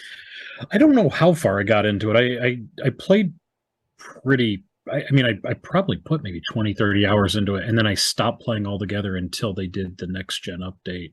And then I went back for a couple of hours, and like every CD Projekt Red game, like Witcher 3, I've started over Witcher, God only knows how many times, like 4, 5, 6 times now. but yeah, I was kind of in the same situation where I was like, I don't know what I'm doing in this game right now, and so I'm gonna have to stop and start all over again. But it looks a lot better than it originally did for sure. If you're playing on next gen consoles, for sure, it looks great. Yeah, I actually rolled the credits on it, and I was very happy with it, and I actually want to do more, and I'm kind of glad that they are doing this expansion, even if I got to wait till next year for it. Have they put because I remember when it first launched, they were going to do like they did with Witcher, where it was going to be like every couple of weeks or months or whatever, they were just going to dump free stuff into your. Yeah, So they have been doing that. They've been doing stuff like that with the quality of life upgrades. Not so much like dumping stuff into your inventory, but they've been listening to the community and making fixes based on that. Gotcha. That's cool. Oh, I was going to say something. Now I forgot what it was. Oh, the other thing is they actually just launched a modding tool, an official modding tool for the game, like literally yesterday. So that could be very interesting as well, because there have been a ton of mods for the game for a while now on PC. But I'd be interested to see if they take like a best of and push it out to the consoles as well as options, because they tend to do stuff like that. So we'll see. Yeah, cool. Most importantly, though, do all the kids just look like shrunk down versions of the adults? Because I always found that pretty hilarious. I always found that pretty hilarious. What's both of the big two, Sony and Microsoft, have announced new controllers in the last couple of weeks. The Sony announced the DualSense Edge wireless, which is their answer to the Elite controller on the Xbox side.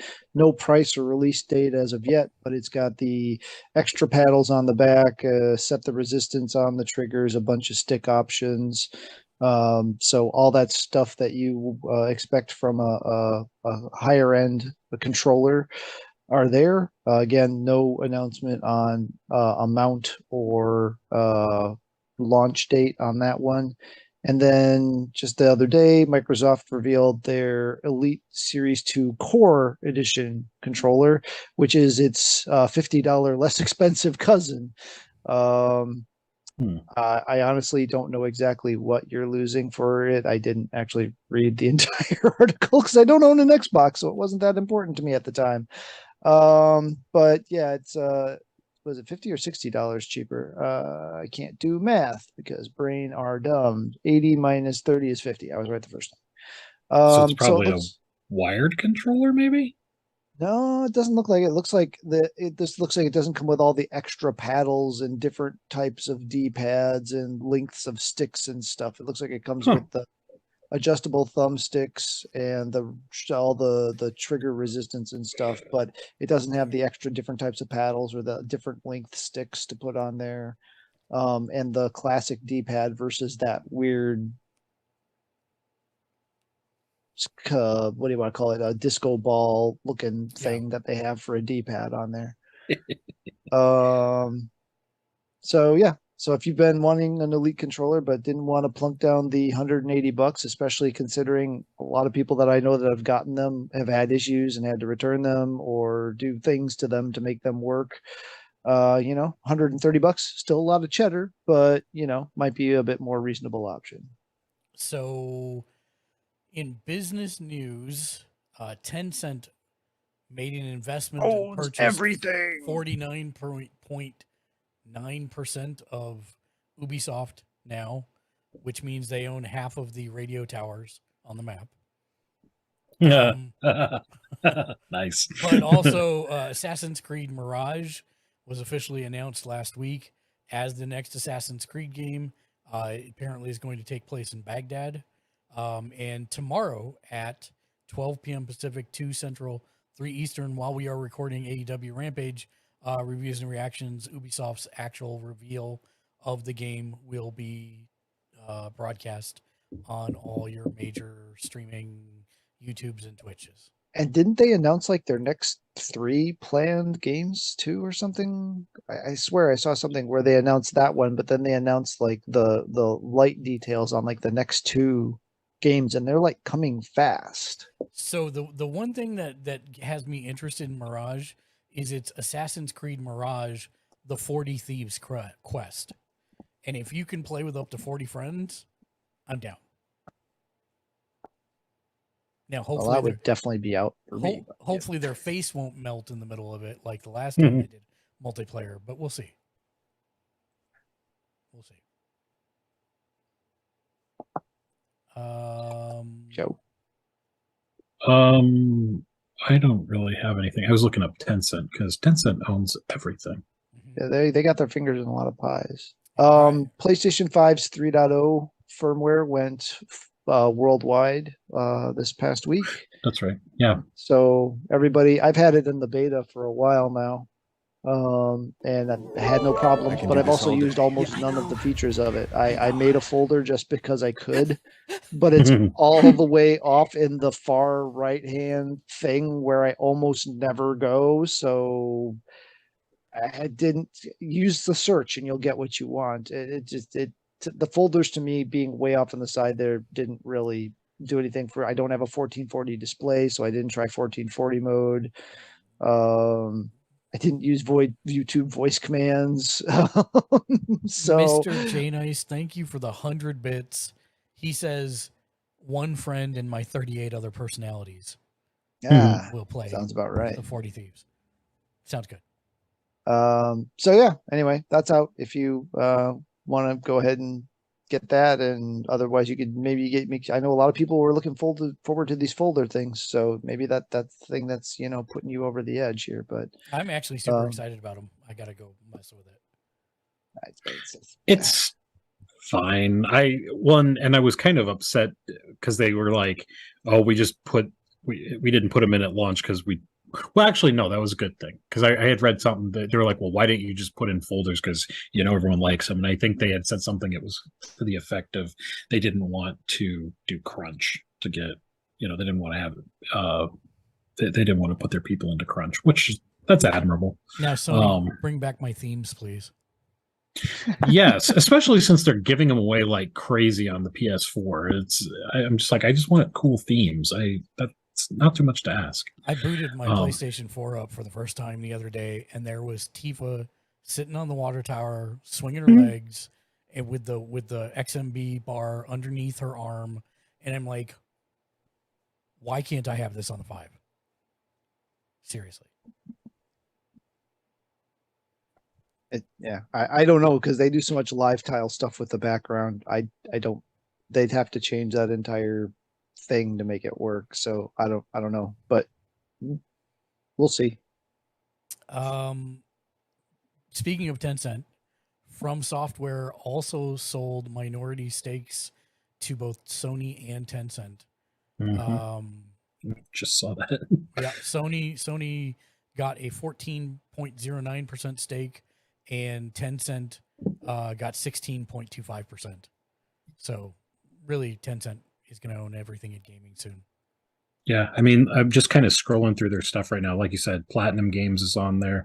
They own Roblox, so I mean that's a thing. Yep. Discord, Playtonic, Voodoo. Well, I don't know what Voodoo is. Cly Entertainment. I've seen that a couple places. Tequila Works, Remedy, Paradox, Ubisoft. And that's and From Software, Bloober Team, they own 22% of Bloober Team.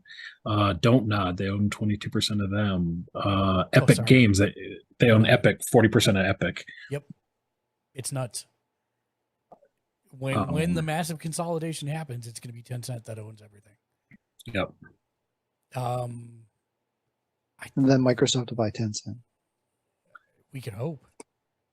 I don't know if we have like a lot of adventure game folks on the stream, but Sam and Max Save the World Beyond Time and Space remasters are on the way.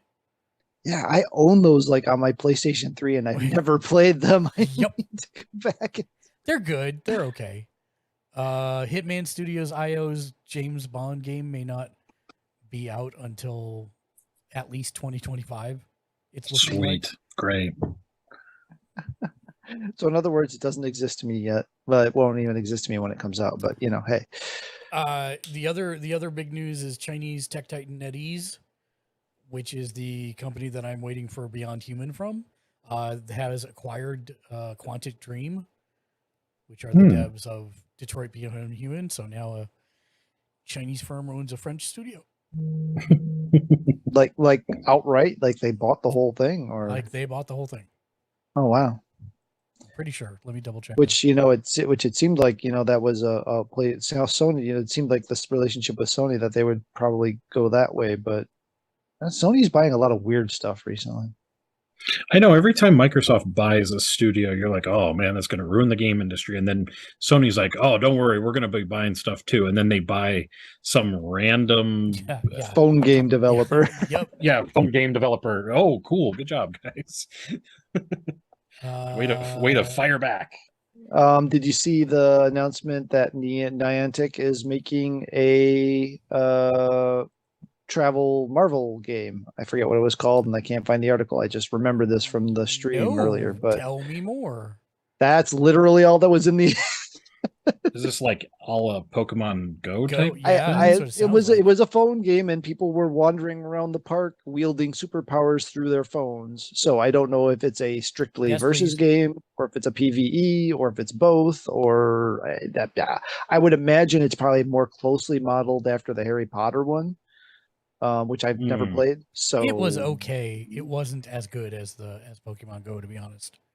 Yeah, Pokemon Go is just straightforward and simple. So, speaking of Pokemon Go or Pokemon, there was another trailer for Scarlet and Violet that happened here just a couple days ago, focusing on the cooperative play. So you can play Pokemon, Mark, now because it is a cooperative 4-player game. Which one is this? So, the next one on Switch, Scarlet and Violet.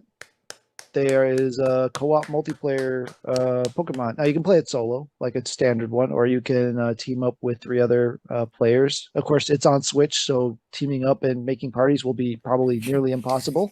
I got to use my phone and talk through the phone. It's so annoying. But the thing that I found most interesting on this, obviously we've got the legendaries that are motorcycles. We found out about that last time, right? So the legendaries actually have baby forms, and then when you evolve them, they turn into motorcycles, which borrows elements from Arceus, where you had the different Pokemon that you used to one to fly, one to climb up walls, all Breath of the Wild, and so you had different Pokemon that you use for different traversal things. This one's got a similar mechanic with the main legendaries being these motorcycle hover bike things. But this one, the team is a group of rogue students.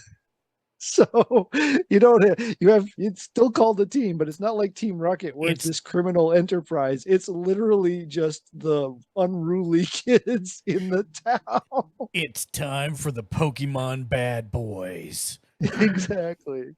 So they're literally called unruly students in the description.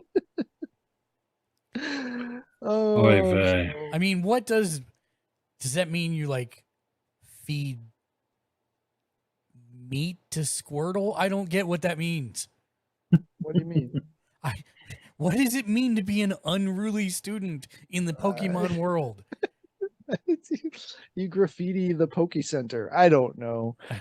They're clearly the troubled youth. But and then also we got 2 announced, and I don't have them here in this article. I forget their names, but you look at them and you go, gosh, those look a lot like Mega Man characters. And guess what? They basically are X and Zero, as interpreted from specifically Mega Man Battle Network, because the guy that did all of the art and some of the manga art and some of the animation art for Mega Man Battle Network, along with a ton of other stuff, he's animated episodes of the Pokemon show. He's created it's 148 card arts or something like that. So this guy's pretty prolific. But they were literally modeled after Mega Man and X, or Mega Man X style and Zero. And the one's got 2 blades on the arms, and the other one has pauldrons that slide down the arms and form the Mega Buster, essentially. So just little weird things that go on with Pokemon. Speaking of PlayStation buying mobile game studios, they have actually announced a plan to acquire Savage Game Studios to bolster its mobile games development side of things. Of course they have. This is a real story. Happened 11 days ago. That's why I said mobile development. I remember that article Yeah. from a couple of days ago. So Sony has said in the past it wants to expand and strengthen its efforts in the mobile space, and this seems like the first actual push into that. But they do this literally I know. every 7 or 8 years. They did and this. they try a couple of things during- and it fails epically. Yeah. And Yep. I mean, their phones are well, they're not horrible, but they're just they don't market their phones well, and it's kind of hard to go up against the iPhone and the Pixel and all these other like juggernaut phones that are out there. And so when you put out kind of a half-assed phone like they've been doing, and it's kind of overpriced, it's like, well, no one cares about your phone.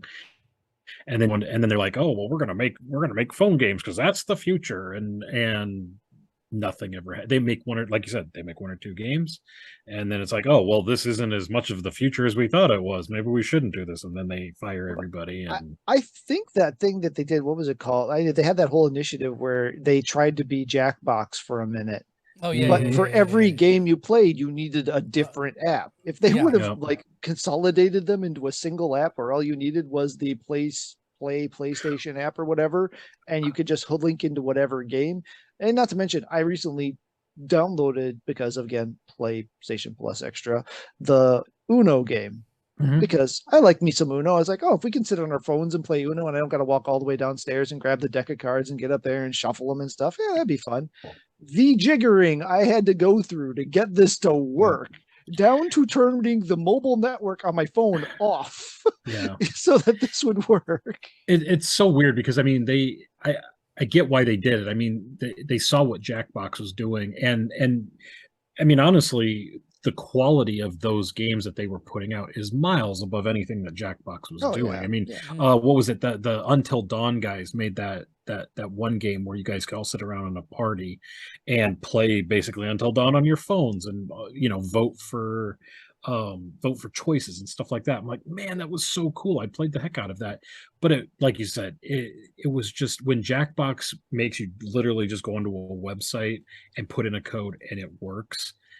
I mean, their thing was doomed to fail from the beginning. I remember when I was working for them, we actually they sent us all phones, and then we were supposed to go to Target and go to GameStop and show this off in the stores.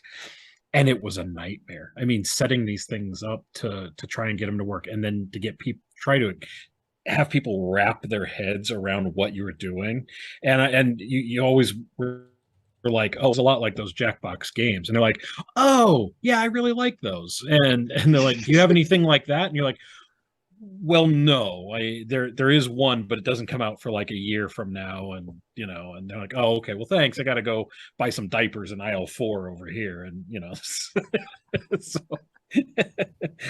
anyway, I those were- don't know that we talked about this, but Discord's voice chat is actually finally coming to PS5 in software update 7.0. oh my god, Firmware about update. flippity flapping time. I know, right? Yeah, it's been forever. I don't know when firmware 7 is supposed to For Firmware Discord or 7? for for PlayStation? PlayStation. Well, we just They- launched they- 3. Yeah, they Yeah. just launched 3. Well, because this was as of August 26th, so not that long ago. Didn't Microsoft get something with Discord here just Yeah, recently too? They did, yeah. Well, PlayStation announced the partnership with them, and then Yeah. you got to link your console so Discord can see what you're playing on your PlayStation. Right. That's it. That was and it. that was it.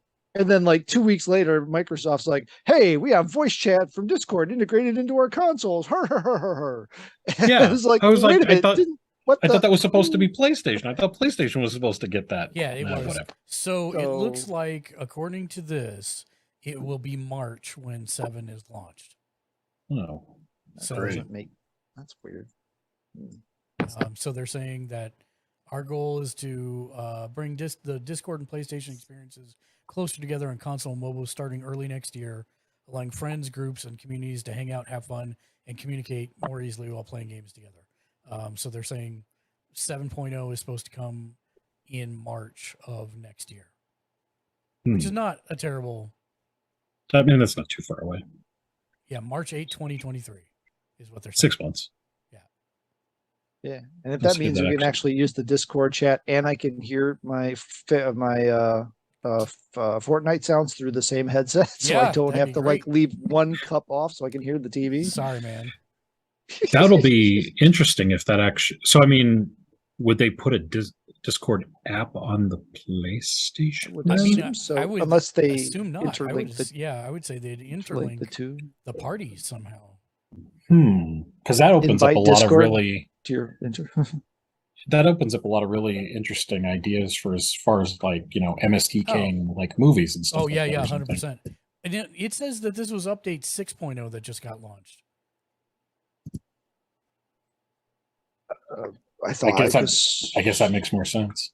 Yeah, I swore it was 3.0 because it launched. It spit it up every time when I put it on when I was on the beta. It said beta 3.0. Firmware update for PS5 just launched.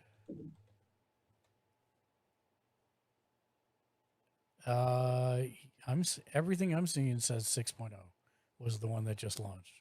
Oh, okay. I guess it was beta 3, but real version 6. Weird. What is this? No, you're right. It's Because I could have swore it was like something like beta 3 point blah blah blah blah bunch of numbers, but that makes sense if it's beta version and firmware version. Yeah, that seems to be the case, I guess. Weird.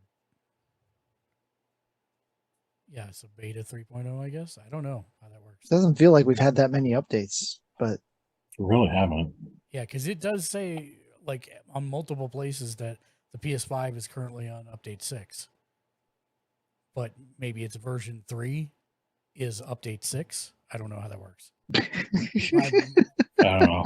I can't wrap my head around that. March 8th on next year. So well, and I think a lot of the reason we don't know is just because most of the updates that they're doing are for pertaining to like multiplayer stuff, which I don't really a lot of the party. It seems like they have been.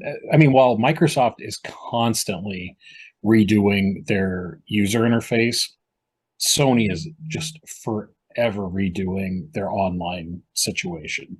It's like they're constantly tweaking it. It just seems like it's not a great backbone, like design structure that they've rolled out. I don't know why they don't just like figure out a way to rebuild it from scratch. It seems like it would help save them a ton of money and but you've got your PS4 people still, so maybe they're waiting for that to go away. Maybe maybe that's fair. I don't know that I have any more. Do you have any other big ones? I have a go for it. Small one. Kind of on the subject of Star Trek. There was I guess if you own a streaming service, you have to have a streaming service day to celebrate your streaming service. Paramount did a Paramount Plus Star Trek Day, I guess, not too long ago. It was yesterday. Oh, okay. Well, then this is very new news. Then, the gentleman who did Star Trek: The Wrath of Khan and Star Trek VI: The Undiscovered Country, which are many people, including mine, favorite original series movies. Those are awesome. I love those quite a bit. Nicholas Meyer, I think is his name. They are doing a narrative podcast for a prequel to Star Trek: The Wrath of Khan. So they're doing a story. What is it? Like a serial, like a radio serial show or something. They're putting it into he's writing it right now, and it should be ready to go here soon at some point. But they're getting ready to do like a prequel to Wrath of Khan. It's called Wrath of Khan: City Alpha 5. This So- is City Alpha 5. He tasks me. So anyway, Star Trek news. I love that Star Trek is a thing right now. I love that. What I heard, what was it the other day? I think they're bringing Janeway back in her own Picardy type series, maybe here soon. Oh, that's I think. interesting. Yeah, that's kind of a cool See, thing. Mark would like the show better if it was called Picardy, because then it would be like alcohol, and you Listen, wouldn't care man. so much about it. It's just 10 episodes of him Yeah. tending to his winery. Vineyard, That's yeah. fine. I would have been so much happier with that than what they gave Well, us. so but now have you watched the trailer for the third season where they're uniting the clans and everything? And No, because getting I need everybody to. back I together? need to finish the second season, and it's Oh. like, I'm like, this is so like it was so predictable, and I'm like, it's really okay. I'm not that mad about predictability. Okay, Sure. but again, still they have the wrong focus on the wrong things, and once again, like the entire premise of season 2 makes Picard look like a complete idiot. Like he can't figure out what the hell is going on. My theory, because I don't disagree with you at all about that. I think though that much like a lot of stuff that's going on in, like, say, the Star Trek or the Star Wars universe, a lot of this interstitial stuff that's popping up on streaming platforms and stuff like that, I feel are kind of buttoning up the other stuff. So like Star Trek, The Next Generation never really got its send-off movie. It never got the what was it, Star Trek 7, I guess, that the original series got, where they were, was it 6? Well, unless you count Generations, which was kind of the handoff movie. Yeah, and six was the flying off into the sunset, and then 7 was the handoff. Yeah. Right. And Next Generation never really got that. It was kind of like, well, 9 was really bad. It didn't perform well. Y'all are done. And then Star Trek Next Generation just went away for a long time. Picard seems to be that. It seems to be the button on the end of. Yeah, you're not wrong, but they ignored everything that happened in Next Gen. Like he forgot every lesson he learned about teamwork and family and all that stuff, and and it's like that makes no sense. They spent so long communicating that, and then just to have him like become this bitter old man who is entrenched in running away from the problems. It's like complete. This is my issue. It doesn't feel like Star Trek. And everything's grim dark and everything's bad. It is grim dark. And it's really weird. Yeah, it's really weird. It's not Star Trek because Lexi came to me the other day and she's like, I want to watch something like Star Trek, but maybe not as optimistic. And I said, I have the show for you. It's called Babylon 5. And she sat down and she watched like the first 5 episodes back to back to back, which she never I'm surprised does. she got through the effects. I would have thought she's like, look at these crappy effects and throw it against the wall. I did preface it by saying, keep in mind that this was on TV like a long time ago and it's not the best effects. But she had come to me and said, I saw this Andromeda one. Should I start with that? I'm like, no. Let's get you a good one. And we started with Babylon. Kevin 5. Sorbo be referred to as a Greek god 37 times in the first episode? Right. What? Yeah. I'm like, no. This is no good. Okay. So she started that and she was like, I love this show. I'm like, really? The first 4 seasons are great. Yeah. The first, 4 seasons are great. There were only 4, right? She likes the diversity of the characters, the diversity of the ships. She likes the fact that, it's kind of dystopian and all that stuff. And so I'm sure she would love Picard for that reason. But that's the whole reason I hate it. I don't hate it, but it's the whole reason I have a serious problem with it is because they've forgotten everything that made Trek. So did you watch more than season 1, or have you messed with season 2? I am, I think, halfway. I think I'm on season or episode 4 of season 2. I haven't gotten terribly far. I've gotten to the point where they need to find the person, and I'm like, how do you not know who the freaking person is? It's gonna be so easy. Yeah, I mean, have you learned nothing yet again? Of course, you know who that person is. You got to go find in LA, Right. and so Right. it's like I like frustration, rage quit at that point, and it's not as bad as the end of season 1 where I was like, I'm never watching this show again. It's more of I just like needed a breather, and I'll Sure. go back and fix it, watch it eventually. Well, and we kind of I didn't pay attention. Well, we didn't get Paramount Plus until pretty late in the game, and so we were basically just playing catch up on everything. And so I had finally gotten through, caught up on everything Discovery, and by that time, I think it was like in the middle of season 2, and I was like, cool, we can just roll right into Picard, and so yeah, I was just kind of bopping into that.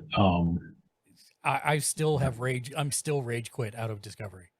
I just cannot Really? stand. I just cannot stand Hmm. Michael as a character because continually makes the wrong choices with not really any repercussions. That's, I mean, yeah, I mean that's definitely fair. It's like the 9th time she's confronted with the do this and do what you're supposed to do, or do this because it feels better. She chooses to do this and because it feels better, and I was just like, I'm so done for right now. Maybe I'll come back because I do want to see the resolution. I don't like that entire storyline. Also, Was that the which season? The season 3. Oh, okay. I don't like the idea of. I'm curious about it, but I'm like, I don't like that. I'm really hoping that this is still alternate timeline stuff and not reality. I'm sure it is, right? I mean, it has to be. No, Yeah? they kind of have made the point that it is actual continuity, and I don't like that. I was really hoping it was On in the 3rd season, or well, all of it. I mean, all of it. Yeah, I was really hoping it was the continuity of the movies, of the newer movies. Oh, But I guess I hadn't really thought of it that.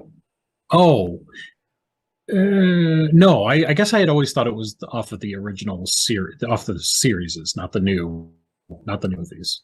Is where I thought the timeline was at. I was really hoping it was off the movies, so that way we could be exploring that, and it would have no repercussions on the actual. I feel like that's why the 3rd season did what they did and pushed them. Yeah, but I don't like that.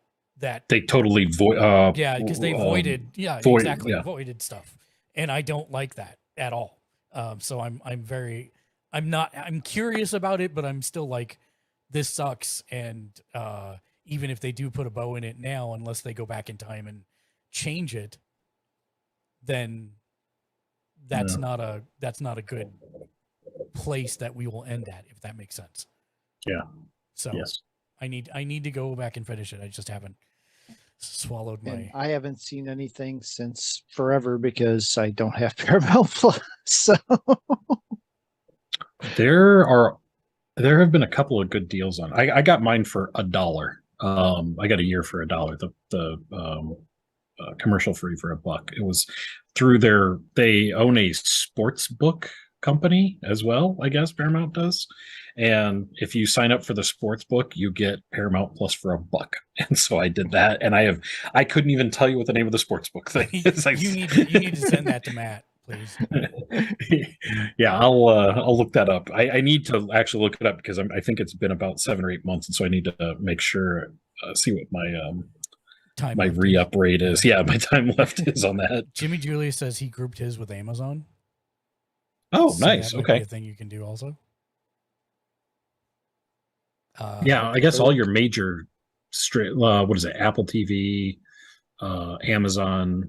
I think even Hulu all have ways to bop into. You get discounts off of if you bundle it with your. Paramount Plus is one of the few I don't pay for. I trade Netflix with my mom. And so nice. She gives me Paramount Plus, so that works for me. I did have one other news article because we did go off along on that and I only like this one because I never finish this company's games ever. I love them, I play them, and I never finish them ever. I have not finished a single game from this company. I've played like 5 of them. Vanillaware is the company, and their first big title, Grim Grimoire, is getting a remaster called Grim Grimoire Once More. Didn't they already do a remaster of Grim Grimoire for PS4? Because it came out originally on PS3. No, that they did Odin Sphere.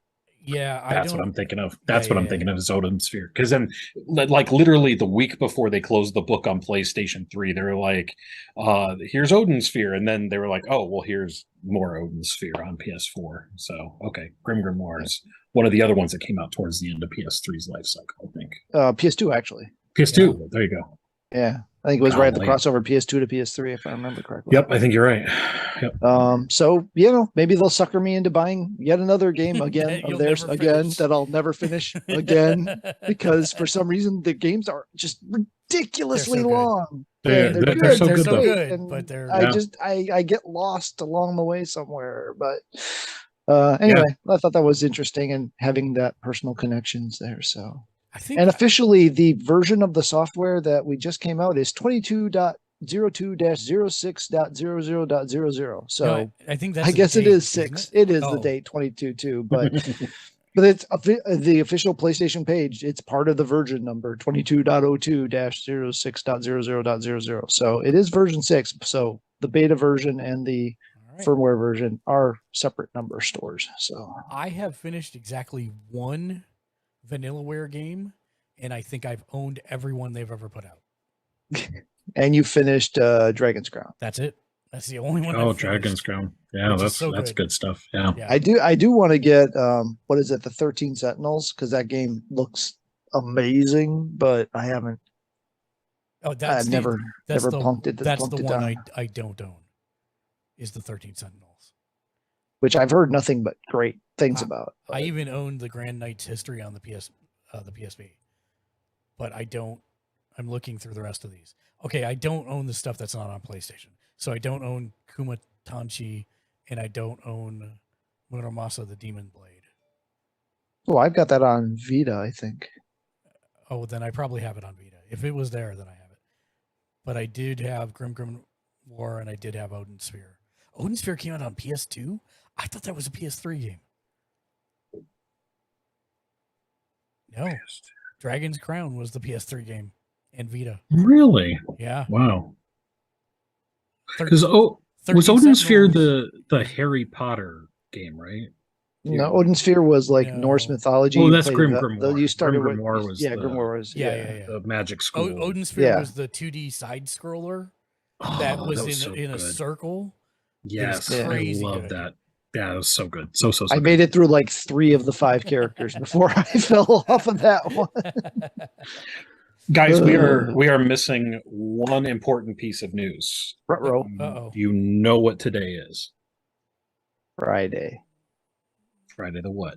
The 9th of September. The 9th of yes, which is what? Remember the 9th of September?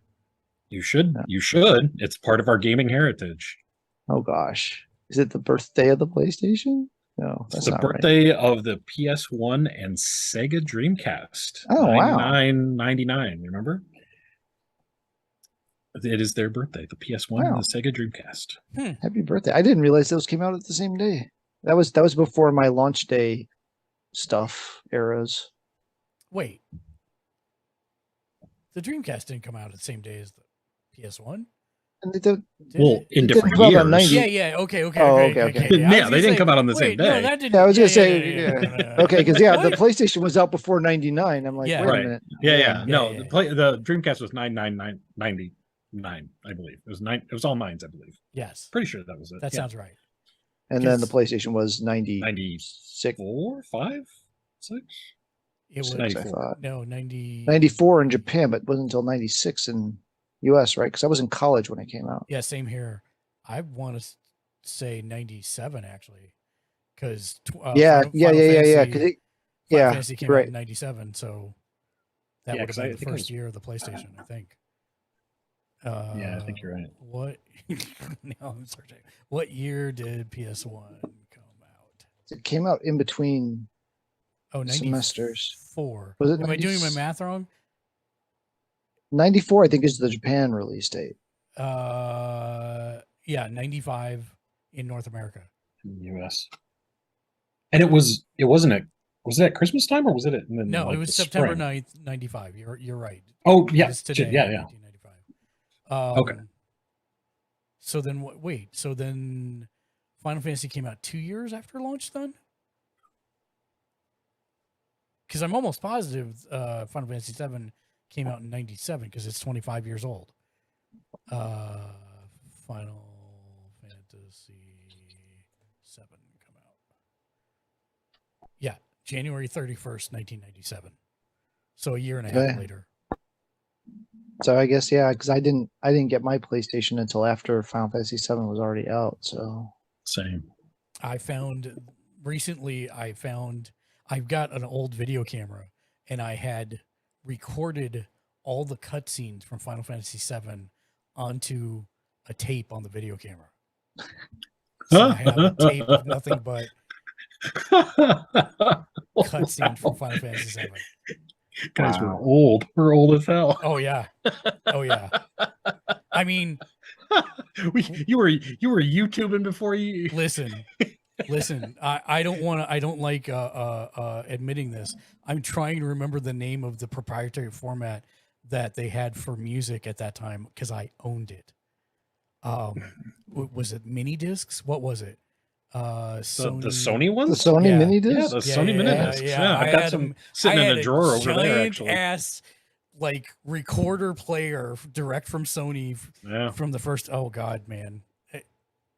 yeah. Laura, my wife, she backed into that heavy. When we got married, she just had a box full of mini discs. I'm like, what is this? What are all these things? Where did you find these? She's like, oh, I love mini discs. They're amazing, and I have a player and blah blah blah. Yep. Like, okay. I mean, it's as close to the Zune as I've ever mustered. Oh yeah. I remember Yeah. Joe buying into the Zune. Oh, I do hard way too. Back in the day. He's the only one I know. I still have my Halo Zune sitting upstairs. That's amazing. I can't bring myself to get rid of it. Every time I look at it, I chuckle a little bit, and I wonder how in the world I'm going to ever get all those songs that are on there off of it. Does it still function? I mean, does it still work? I think so. I just don't know that I have the proprietary chords anymore. I could probably go on eBay and go grab some, but Buy for a some, yeah. penny or two. But I still have the Microsoft HD DVD player around here somewhere too.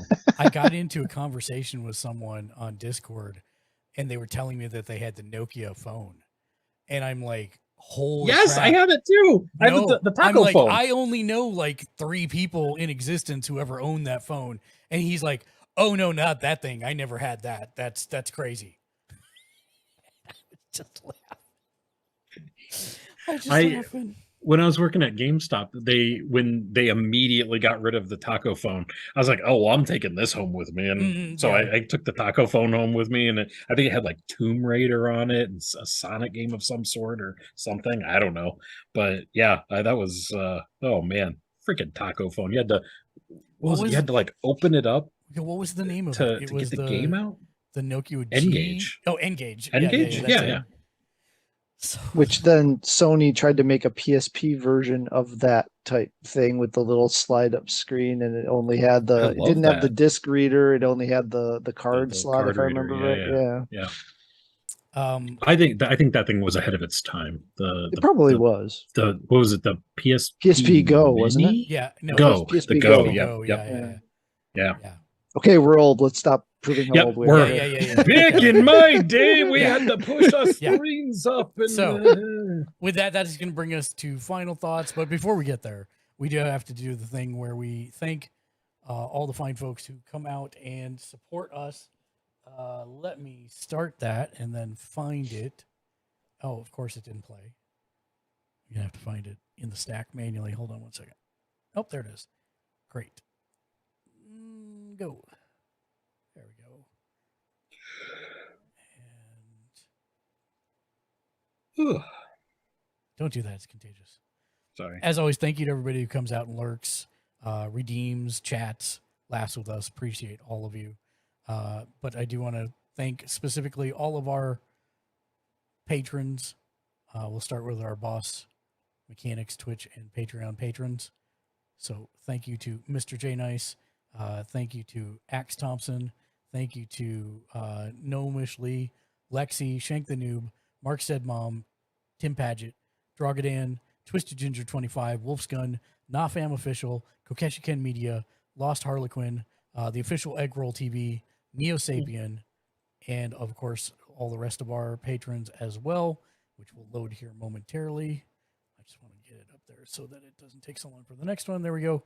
DMS Creations, Peter Cajero, Billy Frog, Dance Commander, Ramey Becker, Arturo Gonzalez, Bushman, Inuyu Wolf, Jimmy Julius, Mark Johnson, Eric the Amazing Luna, John O'Callahan, Jun Kuribayashi, John Hewlett, 2 times Academy Award nominee Patrick Dubach, Letty the Yeti, USMG Valorfall, Tracy Fuller, Dave Butler, Michael Sims, Mark Huey, Nick Nibbles, Kevin Rollins, that kid named D, ID Nippleduck, Dark Razored, along with, I have 3 screens of these now.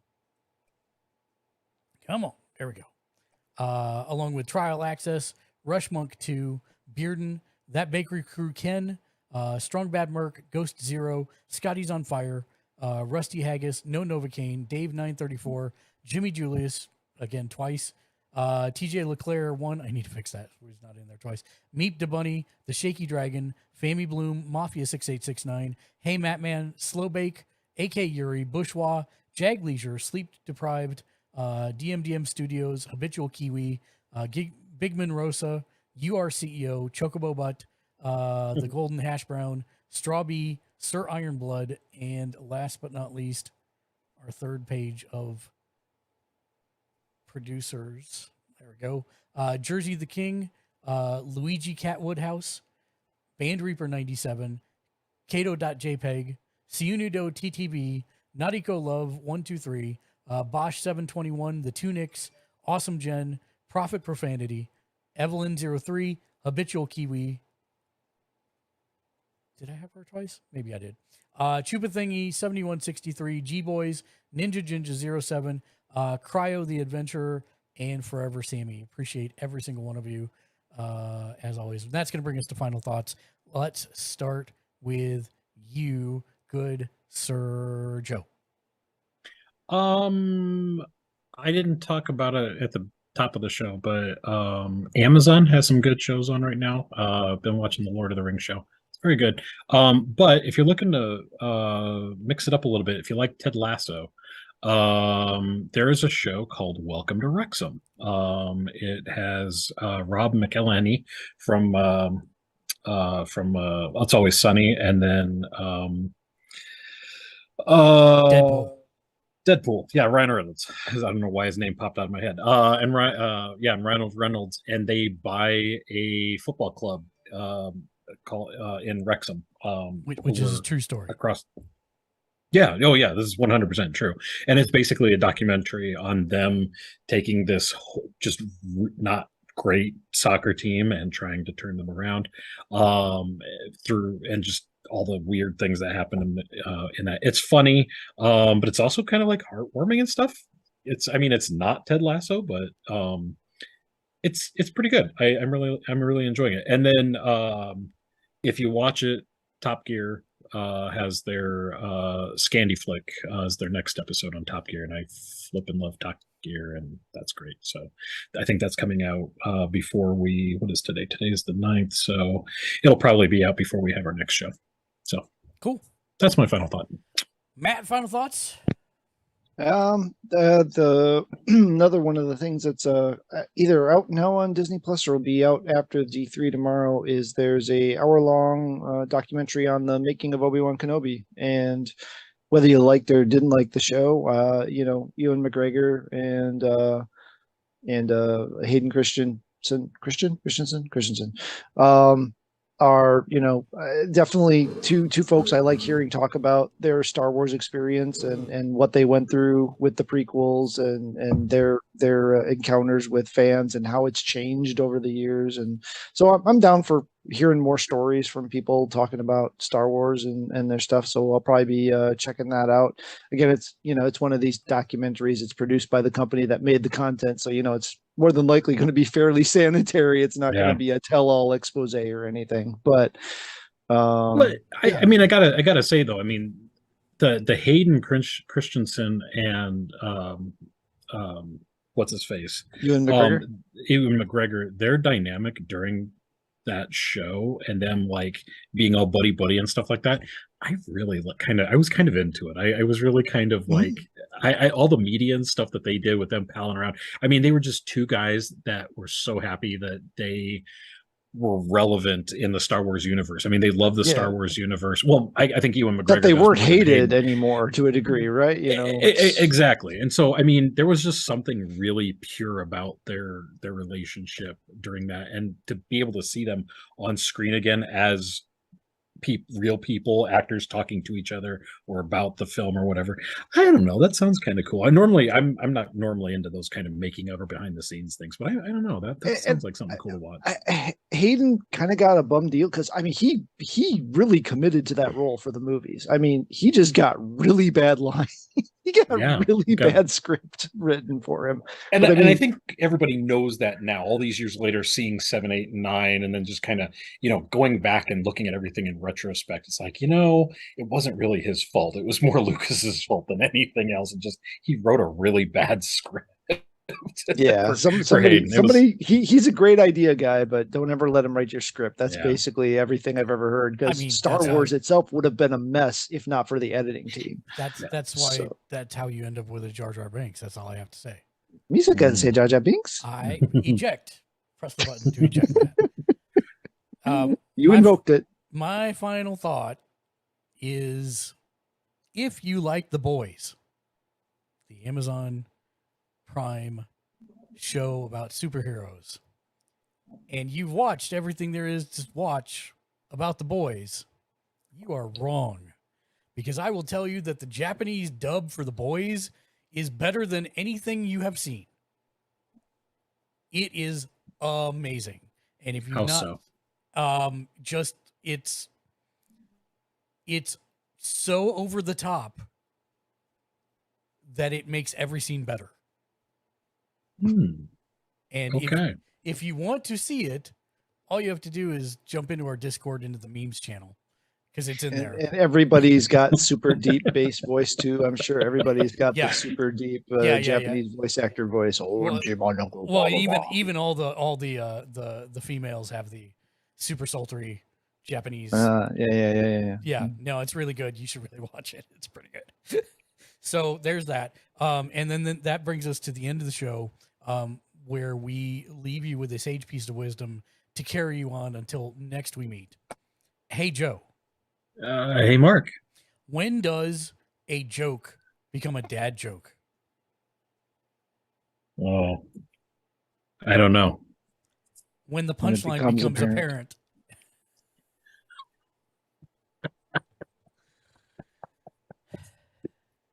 An oldie but a goodie.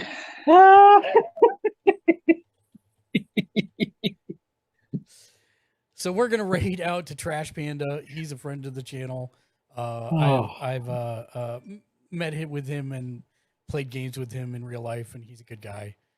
And also went to overpriced buffets in Vegas with him. But yeah, he's a good guy. He's playing some Fortnite. Show him some love if you would. We'll be back tomorrow on Kokesh Ken Media's channel at noon Pacific, 2 Central, 3 Eastern, for AEW Rampage live reactions and reviews. And we'll be back here on Sunday at 2 p.m. Pacific, 4 Central, 5 Eastern for Sunday Streamer Tech Support. So come hang out with us, ask questions, laugh with us, because we'll be talking about all kinds of stuff. And until then, thanks guys for joining me. As always, be excellent to each other. And of course, game on. Game on.